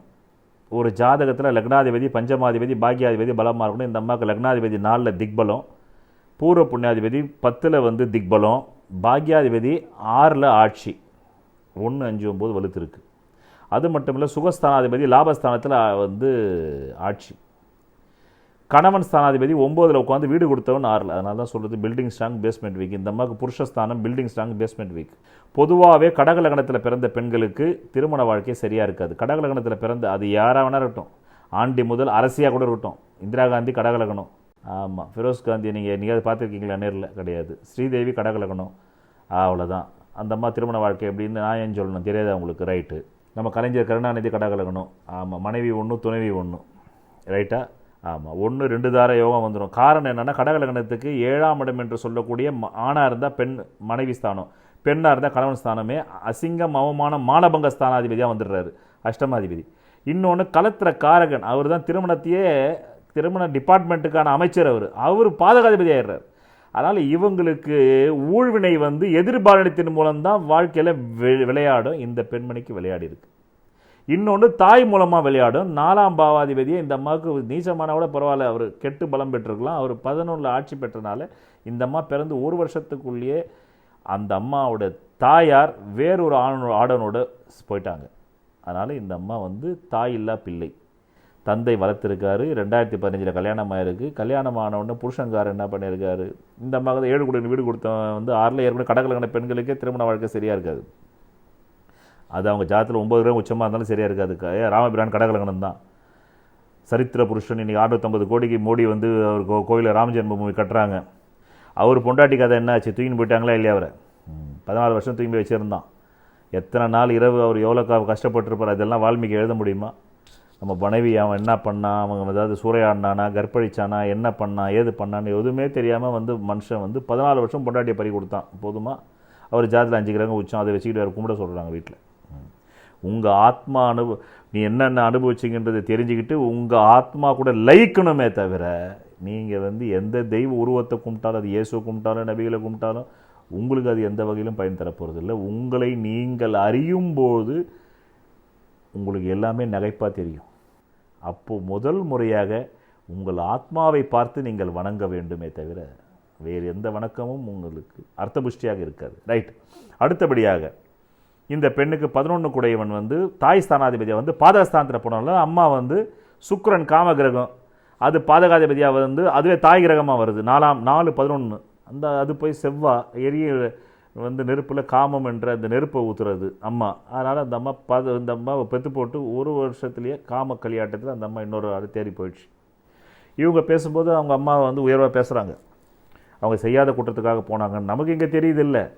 நம்ம வந்து எதிராளி கிளைண்ட்டு சொல்கிறதே நம்பிட்டு பேசுவோம். இந்த அம்மாவுக்கு ஒரு வயசில் என்ன தெரிஞ்சிருக்கும், இங்கே நமக்கு தெரிஞ்சு போச்சு இல்லை.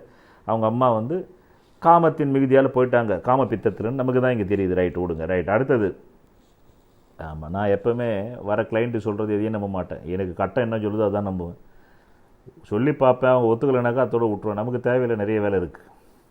அடுத்ததாக இந்த அம்மாவுக்கு இப்போ நடக்கிறது வந்து, இந்த அம்மா பிறக்கும் போதே பூர்வ புண்ணியாதி தசையில் பிறந்திருக்காங்க. அடுத்தது ராகு மகா தசை வந்துருக்குது. 25 வயசு தான் ஆகுது. 1996னா 2006 2016 25 வயசு. 3 ஆண்டுக்கு முன்னாடி என்கிட்ட வந்து சந்திச்சிருக்காங்க. அப்போது நான் வந்து இதே மாதிரி தான் சொல்லியிருக்கேன். நிறைய ஆண்கள் உங்களை வந்து பின்தொடருவாங்கம்மா உங்கள் காம இச்சைக்காக, நம்ம செக்ஸுவல் அப்யூஸுக்காகன்னு. ஆமாம், அதெல்லாம் இப்போ இந்த அம்மா இப்போ வந்து ஒத்துக்குச்சு. நானே சொல்கிறது மறந்துட்டேன். நீங்கள் சொன்னீங்க சார், எல்லாம் நடந்துச்சு என் வாழ்க்கையில். நகரிலிருந்து இந்த அம்மா வந்திருக்காங்க இன்றைக்கு என் அலுவலகத்துக்கு. ஆமாம், வந்து என்னிடத்தில் ஜாதகம் பார்த்துட்டு காலில் வந்து ஆசீர்வாதம் வாங்கினாங்க. நீங்கள் கடந்த 3 வருஷத்துக்கு முன்னாடி என்னென்ன சொன்னீங்களோ அதெல்லாம் நடந்துடுச்சு. இப்போ நான் வாழ்க்கையில் என் புருஷன் என்ன 2 வருஷமாச்சு. ஆமாம், அதாவது இன்னொரு பெண்ணோட தொடர்பு வச்சுக்கிட்டு அந்த பெண்ணை கொண்டாந்து இதே வீட்டில் நான் வைப்பேன், நீ அவளுக்கு வேலை செய்யணுன்னாரு. அதனால் இப்போ இந்த அம்மாவுக்கு தான் 10ல் 2 கிரகம் வந்து உச்ச கிரகமாச்சு, ஒரு உச்சம் ஆட்சி கிரகமாச்சு. அதனால் வந்து அந்த ப்ரெஸ்டீஜ் இருக்கும் இந்த அம்மாவுக்கு. நம்ம சூரியன் உச்சமானாலே ப்ரெஸ்டீஜ் இருக்கும். அந்த ப்ரெஸ்டீஜில் இந்த அம்மா வந்து வந்துட்டாங்க. அதுக்கப்புறம் சொந்தக்கார வீட்டில் 2 வருஷம் வாழ்ந்துருக்காங்க. அவங்க ஒவ்வொரு நாளும் நீ சாவு சாவு சாவுன்னு இருக்காங்க. அதனால் நேற்று விரக்தி ஆகி போய் சொந்தக்கார வீட்டில் இருந்து கொல்லிக்காமல் நான் வந்து போனால் செத்தா சாவுறேன், ஆனால் என் குழந்தைய நான் நல்லா வாழ வைக்கணும், எங்கள் அம்மா என்னை விட்டு போன மாதிரி இந்த குழந்தைய விட்டு போகக்கூடாது, எனக்கு வாழ வழி சொல்லுங்கன்னு வந்துட்டாங்க. நான் வந்து ஜாதகத்தை பார்த்துட்டு சொன்னேன், பாருமா 11ஆம் இடத்துக்கு அதிபதி அபிலாஷை பூர்த்தி, அவன் தான் வந்து ஸ்டெப்னி. ஆணாக இருந்தாக்கா ஸ்டெப்னி பொண்டாட்டி, பெண்ணாக இருந்தாலும் ஸ்டெப்னி புருஷன். அதனால் உனக்கு 7 கூடையனுக்கு வீடு கொடுத்தவன் 6ல் மறைஞ்சான். அதனால் பில்டிங் ஸ்ட்ராங் பேஸ்மெண்ட் வைக்க முதல் புருஷன் விட்டுட்டான்.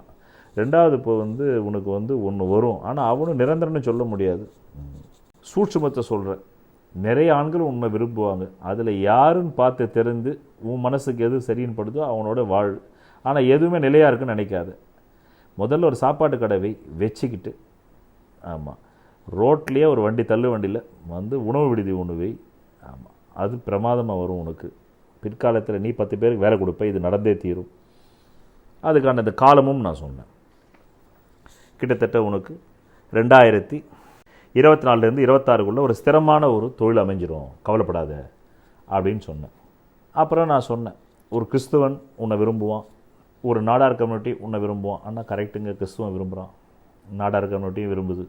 நாடார் கம்யூனிட்டியில் ஒருத்தர் விரும்புகிறாரு. அவர் தான் எனக்கு வந்து அரிசி பருப்பு மிளகாலாம் தர்றாரு. இப்போ அதில் ஒருத்தர் தான் என்னை இங்கே வான்னாரு, நான் உனக்கு வந்து வீடு பார்த்துறேன்னாரு. ஆக்சுவலாக நான் கிளம்பி வந்ததே உங்கள்கிட்ட ஏதாவது வேலை கிடைக்குமா, இங்கேயே இருந்துடலாமான்னு தான் வந்தேன்னு. நான் சொன்னேன், நான் இன்னும் ஸ்ரீ மகாமேரு ஜோதிய தியானாலயம் வந்து விஸ்தாரம் பண்ணலாமா, அதை நான் ஒரு 21 ஏக்கரால் பண்ணணும்னு நினைக்கிறேன். அப்போ இந்த மாதிரி வாழ்வெழுந்தவர்களுக்குன்னு சொல்லிவிட்டு நான் அங்கே ஒரு தொழிலை அமைச்சு கொடுத்து கைவினைப் பொருட்கள் அதெல்லாம் செய்யணுன்றது இருக்குது. ஆமாம், ஜோதிடத்தில் ஒவ்வொரு கிரகத்துக்கு 50 தொழில் இருக்குது. 9 கிரகத்துக்கு 450 தொழில் இருக்குது. அந்த 450 தொழில்களும் வந்து நம்ம ஆசிரமே செஞ்சு பயிற்சியும் கொடுக்கணும். ஆமாம், தியரட்டிக்கல் ப்ராக்டிக்கல் பண்ணணும். அதுக்கெல்லாம் எனக்கு டோனர் சொன்னால் வரல, வந்த அப்புறம் தான் செய்வேன். இப்போ என்னால் எதுவும் பண்ண முடியாதுமா, இங்கே உனக்கு எதுவும் வேலை தர முடியாதுன்னு. சரிங்க வந்து நான் வந்து அவர் என்னை வந்து கூப்பிட்டு போகிறேன்னாரு.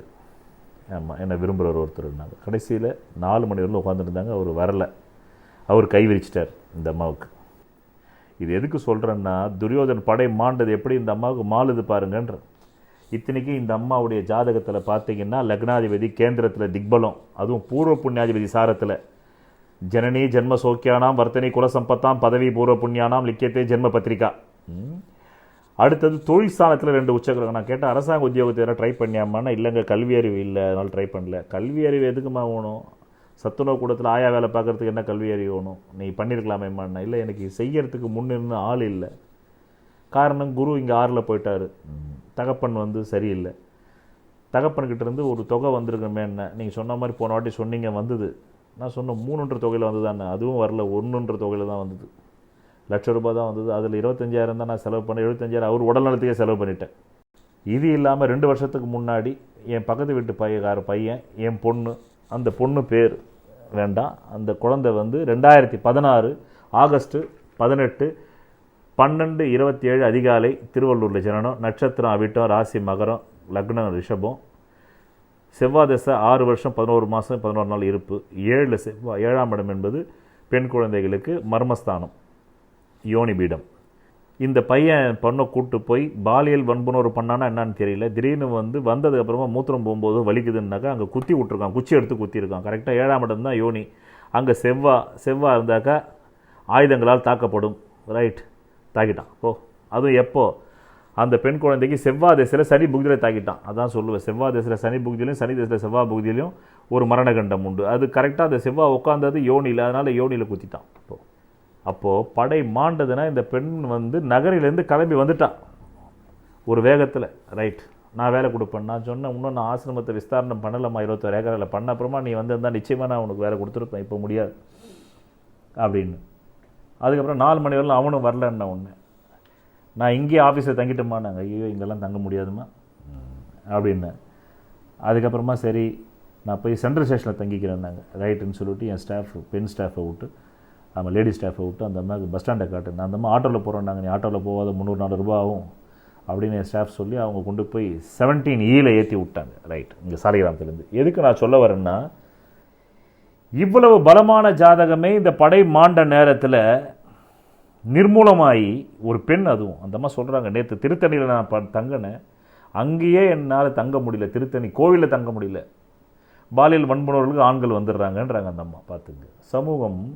ஆனால் இந்த சமூகம் கலாச்சாரம் அதனால தான் நான் ஜீ தமிழில் சீரியல் பண்ணுறதுக்கு போகும்போது அங்கே ஹெட்டு தமிழ்தாசன் இருந்தார்.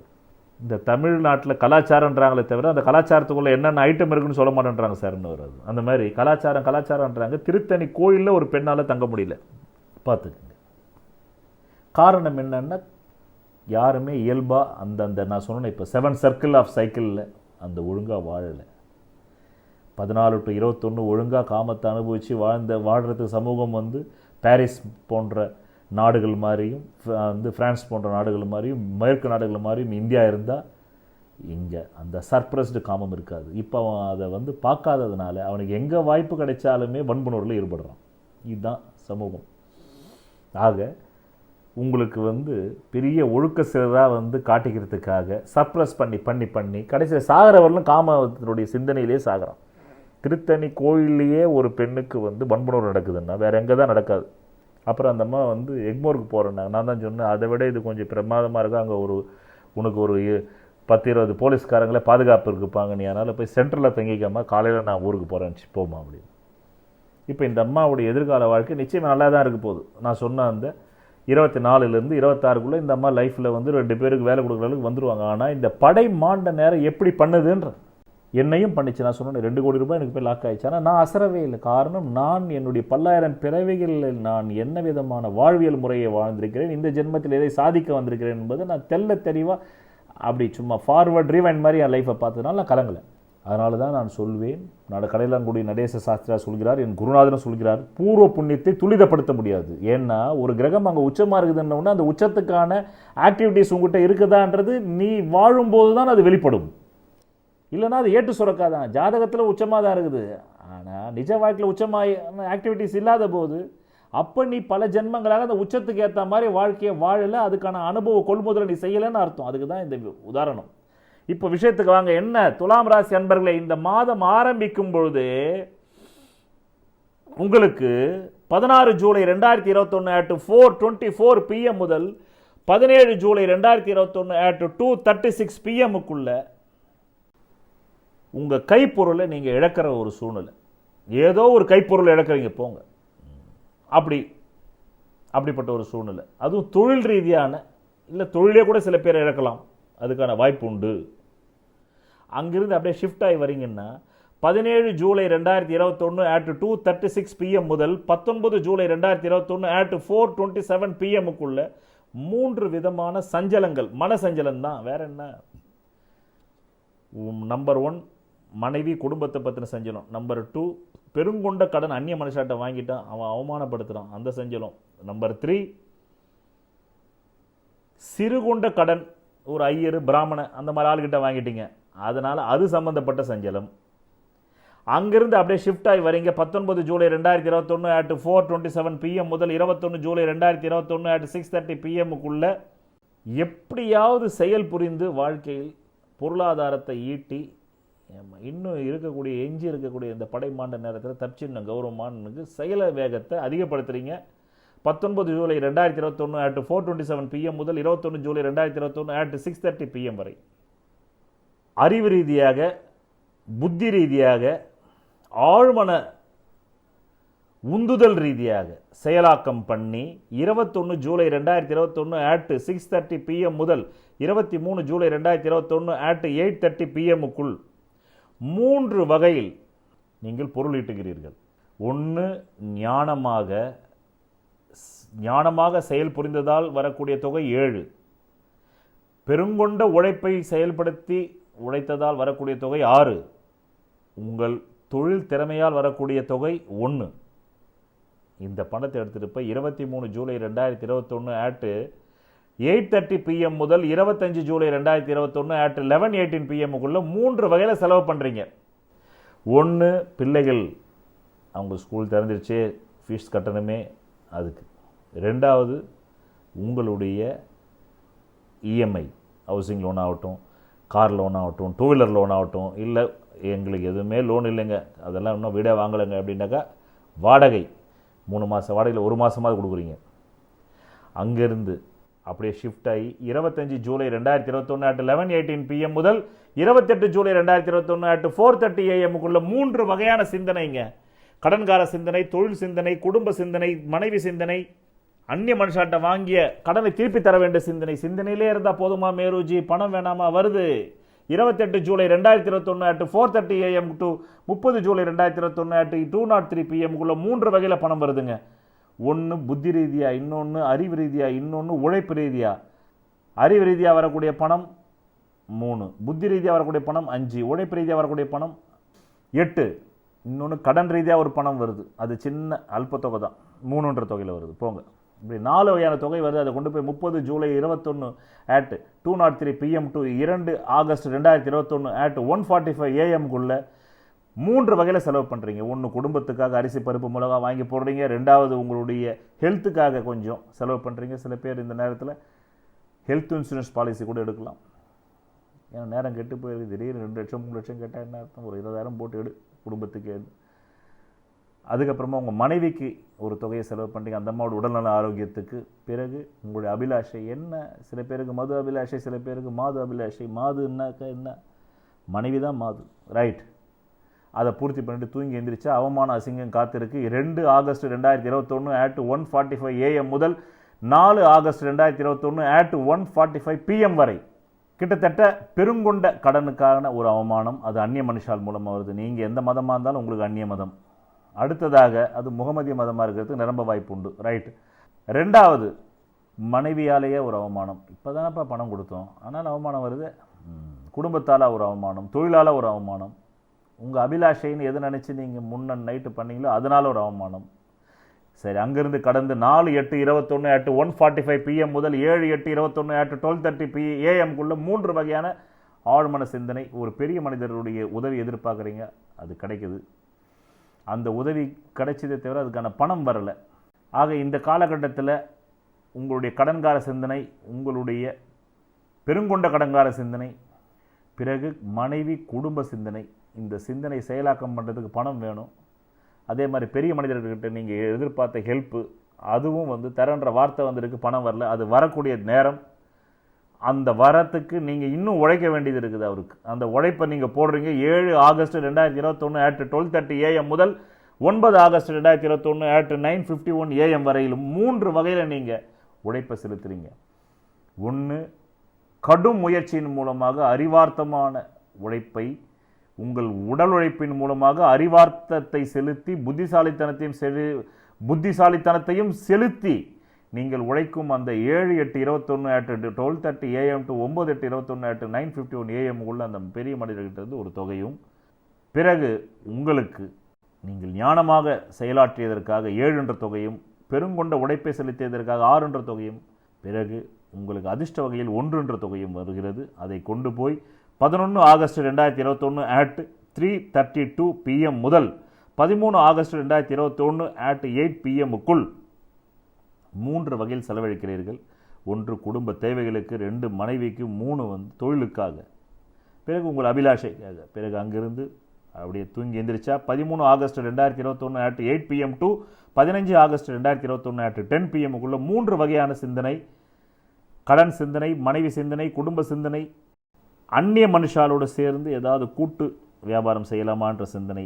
அதோடு தூங்கி எந்திரிச்சா 15 August 2021 at 10 PM up to 16 August 2021 at 1:15 AM-குள்ள பணம் வரத்துக்கான 3 வேலையை பார்க்குறீங்க. அறிவு, புத்தி, உழைப்பு ரீதியாக. அது வந்ததா இல்லையான்னு அடுத்த மாதம் தான் சொல்ல முடியும். இத்தோடு இந்த மாதம் நிறைவடைகிறது. பிறகு நான் உங்களுக்கு கடந்த 5 ஆண்டுகளாக பணவர நாட்கள் தரப்படுகிறது. அந்த நாட்களில் மட்டும்தான் அந்த மாத தேவைக்கான பணம் வரும். அது 1000-லோ லட்சத்திலோ, 5 டிஜிட்டா, 4 டிஜிட்டா, 3 டிஜிட்டா, 2 டிஜிட்டா, இல்லை 6 டிஜிட்டா, 7 டிஜிட்டான்றது உங்கள் அடிப்படை ஜாதகத்தினுடைய யோகமும். நான் முன்பே சொன்ன யோகம் மட்டும் ஜாதகத்தில் சும்மா உச்சோச்சமாக இருந்தால் மட்டும் யோகம் கிடையாது. இப்போ இந்த பெண்மணி ஜாதகத்திலே பார்த்தீங்கன்னாக்கா கடக லக்னத்தில் லக்னாதிபதி, ஆமாம், கேந்திரத்தில் பூர்வ புண்ணிய விசாரத்தில் திக்பலம் தான். பூர்வ புண்ணியாதிபதி திக்பலம் பெற்று ஆட்சி பெற்று லக்னாதிபதியை லக்னத்தையே பார்க்குறாரு தான். லக்னாதிபதியும் பார்க்குறாரு, லக்னத்தையும் பார்க்குறாரு, ராசியும் பார்க்குறாரு தான். தனாதிபதி வேறு போய் 10ல் இது உச்சம் பெற்று திக்பலம் இந்த பெண்மணிக்கு. நான் கூட கேட்டேன், இந்த ஜாதகம் இவ்வளோ யோகமாக இருக்குதுன்னு 4 வாட்டி கேட்டேன். இந்த டேட் ஆஃப் பர்த் உனக்கு எப்படிமா தெரியும்னு. இல்லை சொன்னார் எங்கள் அப்பா அப்படின்னா. எழுதி வச்சுருக்காங்க ஜாதகம். அப்போ கரெக்ட் தான். ஏன்னா கடந்த கால நிகழ்வுலாம் பொருந்துது, திருமண விஷயம் பொருந்துது. இந்த பெண்மணியை 2-3 பேர் பாலியல் ரீதியாக பயன்படுத்திக்கிறதுக்காக லவ் பண்ணுறாங்க. அப்புறம் இந்த பெண்மணிகிட்ட பேசும்போது நான் எப்பவுமே ஒரு ஜாதகம் உண்மையிலேயே வேலை செய்தான்னு பார்ப்பேன். ஆத்மாவுக்கு மனோகாரகன் கேந்திர கோணங்கள் இருந்தாக்க தங்களுடைய பலம் பலவீனம் தெரிஞ்சு வச்சுருப்பாங்க. அதனால தான் இந்த பெண்ணுக்கிட்ட கேட்டேன். அப்படி பேசும்போது அவளே சொல்கிறான், நீங்கள் சொல்கிற மாதிரி நிறைய ஆண்கள் மேலே வந்து விழுந்து பேசுகிறாங்க சார், என்னை பயங்கரமாக உயர்த்தி பேசுகிறாங்க. ஆனால் நான் அவ்வளோ அழகு இல்லைன்னு தெரியும் எனக்கு. அந்த பெண்மணி கருப்பாக தான் இருக்காங்க. அப்படி அழகு இல்லாத அவங்க பேசுகிறாங்கன்னும் போது என்னை பயன்படுத்திக்கிறதுக்கு தான் பேசுகிறாங்கன்னு புரிஞ்சுக்கிட்டு நான் நிறைய ஆண்கள்கிட்ட தப்பிச்சிருக்கேன்றாங்க. அப்போ தான் இந்த ஜாதகம் வேலை செய்யுதுன்றதை நான் புரிஞ்சுக்கிட்டேன். இப்படி தான் நான் செக் பண்ணுவேன். 15 நிமிஷத்துல இதெல்லாம் செக் பண்ணிவிடுவேன் நான், மைக்ரோ செகண்டில். அதனால் இந்த ஜாதகம் நிச்சயம் வந்து இவ்வளோ பலமான ஜாதகமே இந்த பெண்மணியை அனாதையாக்கி விட்டுருக்கு. அப்படின்னா என்னென்னா, ஒரு ஜாதகம் வேலை செய்கிறதுக்கு ஒரு விஷயம் இல்லை, 5-6 விஷயம் வேலை செய்யணும். அந்த குடும்ப ஜாதகம் வந்து பாரம்பரியமாக இருக்கணும், அந்த குலம் பாரம்பரியமாக இருக்கணும், அவன் பிறந்த அந்த குலம் இருக்குல்ல அதில் முன்னோர்கள் எல்லாமே தர்ம காரியங்களை வழி வழியாக செஞ்சு வந்திருக்கணும், அவனுடைய பெற்றோர்கள் மிகுந்த தர்மசிலர்களாக இருக்கணும். இப்படியெல்லாம் இருக்கும்போது தான் ஒரு சரியான பல பிறவிகளில் தன்னை அறிந்த ஆத்மா போய் அங்கே உட்கார முடியும். இப்போ ஒரு உதாரணத்துக்கு, நான் பிறந்த பிறகுதான் என் பாட்டியார் பிரஜாபிதா பிரம்ம குமார்கள் ஈஸ்வரிய விஸ்வ வித்யாலயாவுடைய விலாசமே கிடைச்சி அங்கே போய் உட்கார்றாங்க. நான் 69 பிறந்தேன், அவங்க போய் 74 தான் அந்த ஞானமே கிடைக்குது அவங்களுக்கு. அதுக்கு காரணம் என் ஜாதகம். அதிலிருந்து அவங்க இந்த 45 வருடங்களாக அந்த பிரஜாபிதா பிரம்மகுமார்கள் ஈஸ்வரிய விஸ்வ வித்யாலயாவில் இருக்காங்க. அங்கே சரியான ஆன்மீகம் கற்றுத்தரப்படுகிறதோ இல்லையோ, ஆனாலும் தவறான ஆன்மீகத்தையாவது அங்கே கற்றுத்தராங்க. அட்லீஸ்ட்டு அதனால தான் இந்தியாவில் இன்னும் வந்து மனிதர்கள் மிகுந்த அளவிற்கு பைத்தியத்திற்கு ஆளாகாமல் இருப்பதற்கு காரணம், இங்கு தப்பான ஆன்மீகமோ ரைட்டான ஆன்மீகமோ ஆன்மீகம் இன்னும் இங்கு வேரோடு பிடுங்கி விடப்படவில்லை. ஆனால் மேற்குலகத்தில் அது சரியான ஆன்மீகமோ தவறான ஆன்மீகமோ ரெண்டுமே கற்றுத்தராதனால தான் அங்கே தான் வந்து மனக்குழப்பங்கள் அதிகமாகுது. அங்கே தான் சிக்மண்ட் ஃப்ராய்டு தோன்ற வேண்டிய அவசியம் இருக்குது. இங்கே சிக்மண்ட் ஃப்ராய்டுக்கு அவசியம் இல்லை, அங்கே தான் உளவியலுக்கு அவசியம். காரணம், நீங்கள் அங்கே 50 வயசுக்கு மேலேயே நீங்கள் பாலுணர்வில் வந்து வெறியோடவும் ஆர்வமோடும் இல்லைனாக்கா நீங்கள் ஆண்மை இழந்துட்டீங்கன்னு சொல்கிறாங்க. அங்கே 14 வயசுலேயும் பாலுணர்வு வந்து வந்து அனுமதிக்கப்படுகிறது, 80 வயசில் அனுமதிக்கப்படுகிறது. அப்படி இல்லைனாக்கா உங்களுக்கு ஏதோ கோளாறுன்றாங்க. அதனால் அங்கே பல விதமான மனநோய்கள் வருது. இங்கே அட்லீஸ்ட் தப்பான ஆன்மீகமோ ரைட்டான ஆன்மீகமோ கற்றுத்தரப்படுகிறது. ஆன்மீகம் என்பது உங்களுக்கு 6 கால பூஜை செய்வதிலோ பட்டை அடித்துக் கொள்வதிலோ ருத்ராட்ச கொட்டையை போட்டுக்கொள்வதிலோ இல்லை. எவன் ஒருவன் தன் ஆன்மாவின் பல பிறவி அனுபவங்களை கண்டுகொள்கிறானோ அவனே ஆன்மீகவாதி. அது ஜோதிடத்தை தவிர வேறு எதிலுமே உங்களுக்கு பரிட்சார்த்தமாக அறிவியல் ரீதியாக புரிய வைத்து உங்களை காட்ட முடியாது. இப்போ இந்த பெண்ணுக்கு தன்னுடைய மனோகாரகனான சந்திரனுக்கு 7 வந்து ஆன்மகாரகன் இருக்கிறான். அதனால் இந்த பெண்ணு கரெக்டாக பார்க்குறா தன் மேலே யார் உண்மையான பாசம் வச்சுருக்கான் அப்படின்னு. ஏன்னா ஒரு பெண் எப்போதுமே உடம்பை மட்டுமே கொடுத்துட மாட்டான் ஆணுக்கு. அதுக்கு அவள் வந்து செக்ஸுவல் ஒர்க்கராக போயிடலாம். ஒரு பெண் எப்போதுமே தன்னை வந்து சாகும் வரையில் இவன் காப்பாற்றுவானான்னு பார்த்து தான் தன்னை ஒப்படைப்பான். காரணம், சந்திரன் தான் பெண்ணைக்கு பெருமை. அதாவது சந்திர கிரகம் தான் பெண்ணிற்கு வந்து பிரதிநிதித்துவ கிரகம். அந்த சந்திரனுக்கோ சுய ஒளி கிடையாது. அந்த சுய ஒளி எங்கேருந்து கிடைக்குது? சூரியன்கிட்ட இருந்து கிடைக்குது. சூரியன் தான் ஆணுக்கு பிரதிநிதித்துவ கிரகம். அப்போ தன்னை சுய ஒளி இல்லாத ஒரு பெண் சுய ஒளி உள்ள ஆணுக்கு பிரதிநிதித்துவம் பெறுகின்ற அந்த சூரிய கிரகத்தினுடைய கதிர்வீச்சை இவன் கடைசி வரையிலும் தன்னைக்கு சுய ஒளியாக இருந்து எல்லா த்ரெட்லையும் தன்னை காப்பாற்றணும். அவரும் சோறு போட்டால் மட்டும் பத்தாது, எல்லா த்ரெட்லையும் தன் மானத்துக்கும் வந்து சுய ஒளியை பாய்ச்சி தன்னை காப்பாற்றுவானா, தன் உடலுக்கும் சுய ஒளியை பாய்ச்சி தன்னை காப்பாற்றுவானா, தன் அகம் தன் புறம் இரண்டிற்கும் இவன் பாதுகாவலனாக இருப்பானா, சுய ஒளியாக நம்மை பாதுகாப்பானான்னு பார்த்து அப்புறம்தான் ஒப்படைப்பான். அது அசிங்கமாக அழகற்ற பெண்ணாக இருந்தாலும் சரி, அழகான பெண்ணாக இருந்தாலும் சரி, இவ்வளோ விஷயம் ஜோதிடத்துக்குள்ளே இருக்குது. அதை வெறும் கூழாங்கலுக்காக மட்டும் பார்க்கக்கூடாது. பணம் ஒரு பகுதி தான். அதுக்கப்புறமா வாழ்க்கையினுடைய சகல பரிமாணங்களையும் புரிந்து கொள்ளும் அந்த அனுபவம் இருக்குது பார்த்தீங்கன்னா, அதுக்கு 1 கோடி விந்துணர்வு கூட கிட்ட நிற்க முடியாதுன்ற. அதுதான் ஆர்காசம்ன்றான். அதுதான் அந்த ஃபீல். அந்த ஃபீலுக்கு போகும்போது தானாக உங்கள் உடம்பு டான்ஸ் ஆடும்.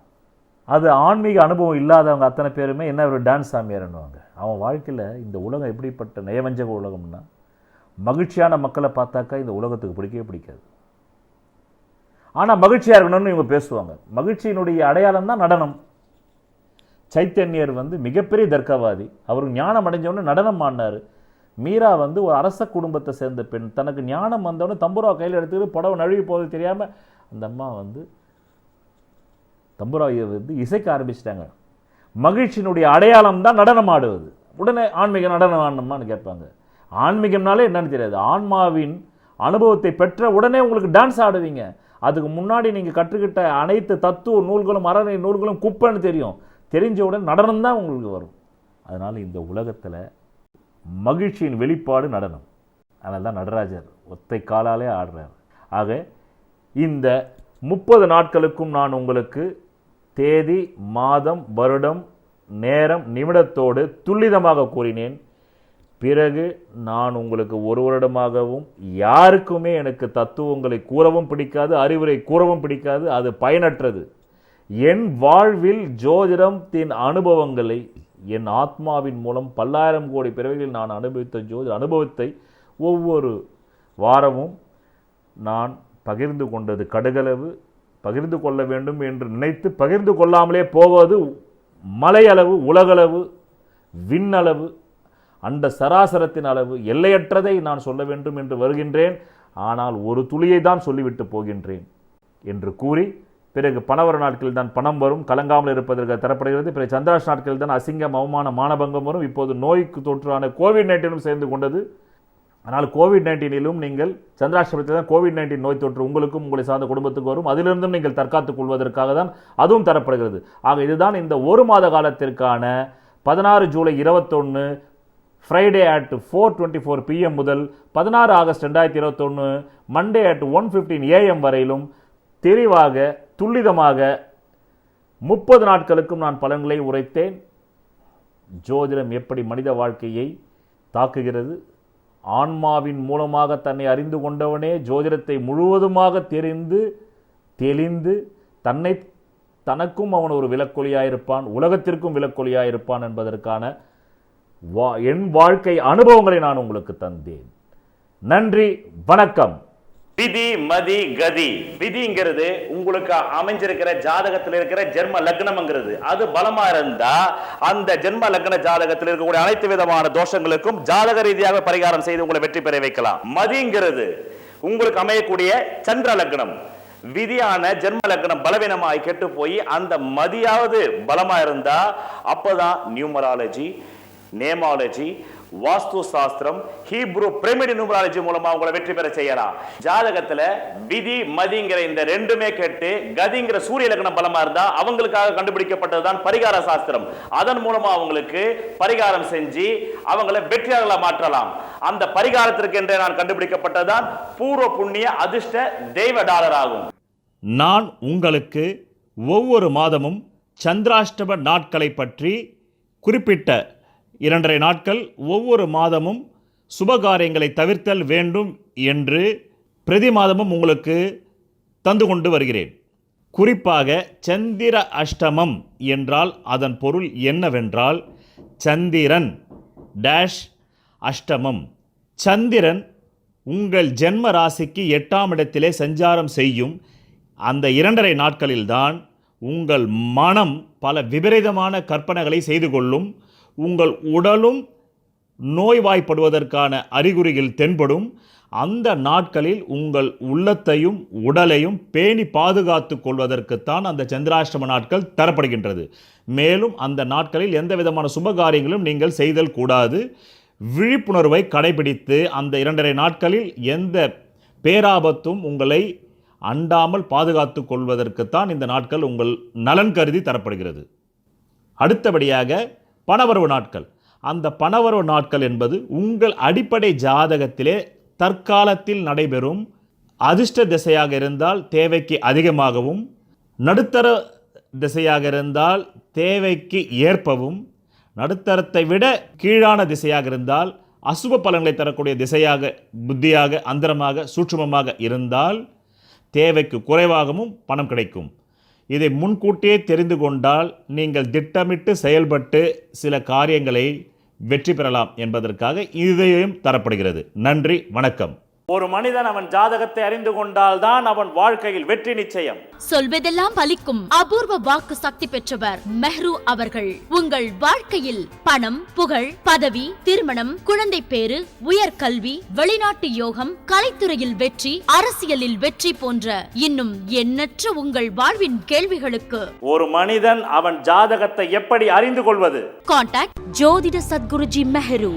Address Quality Complex, first floor, new number 45, wall number 12, Arunachalam Road, Saligramam, Chennai 93. Phone 04423760772.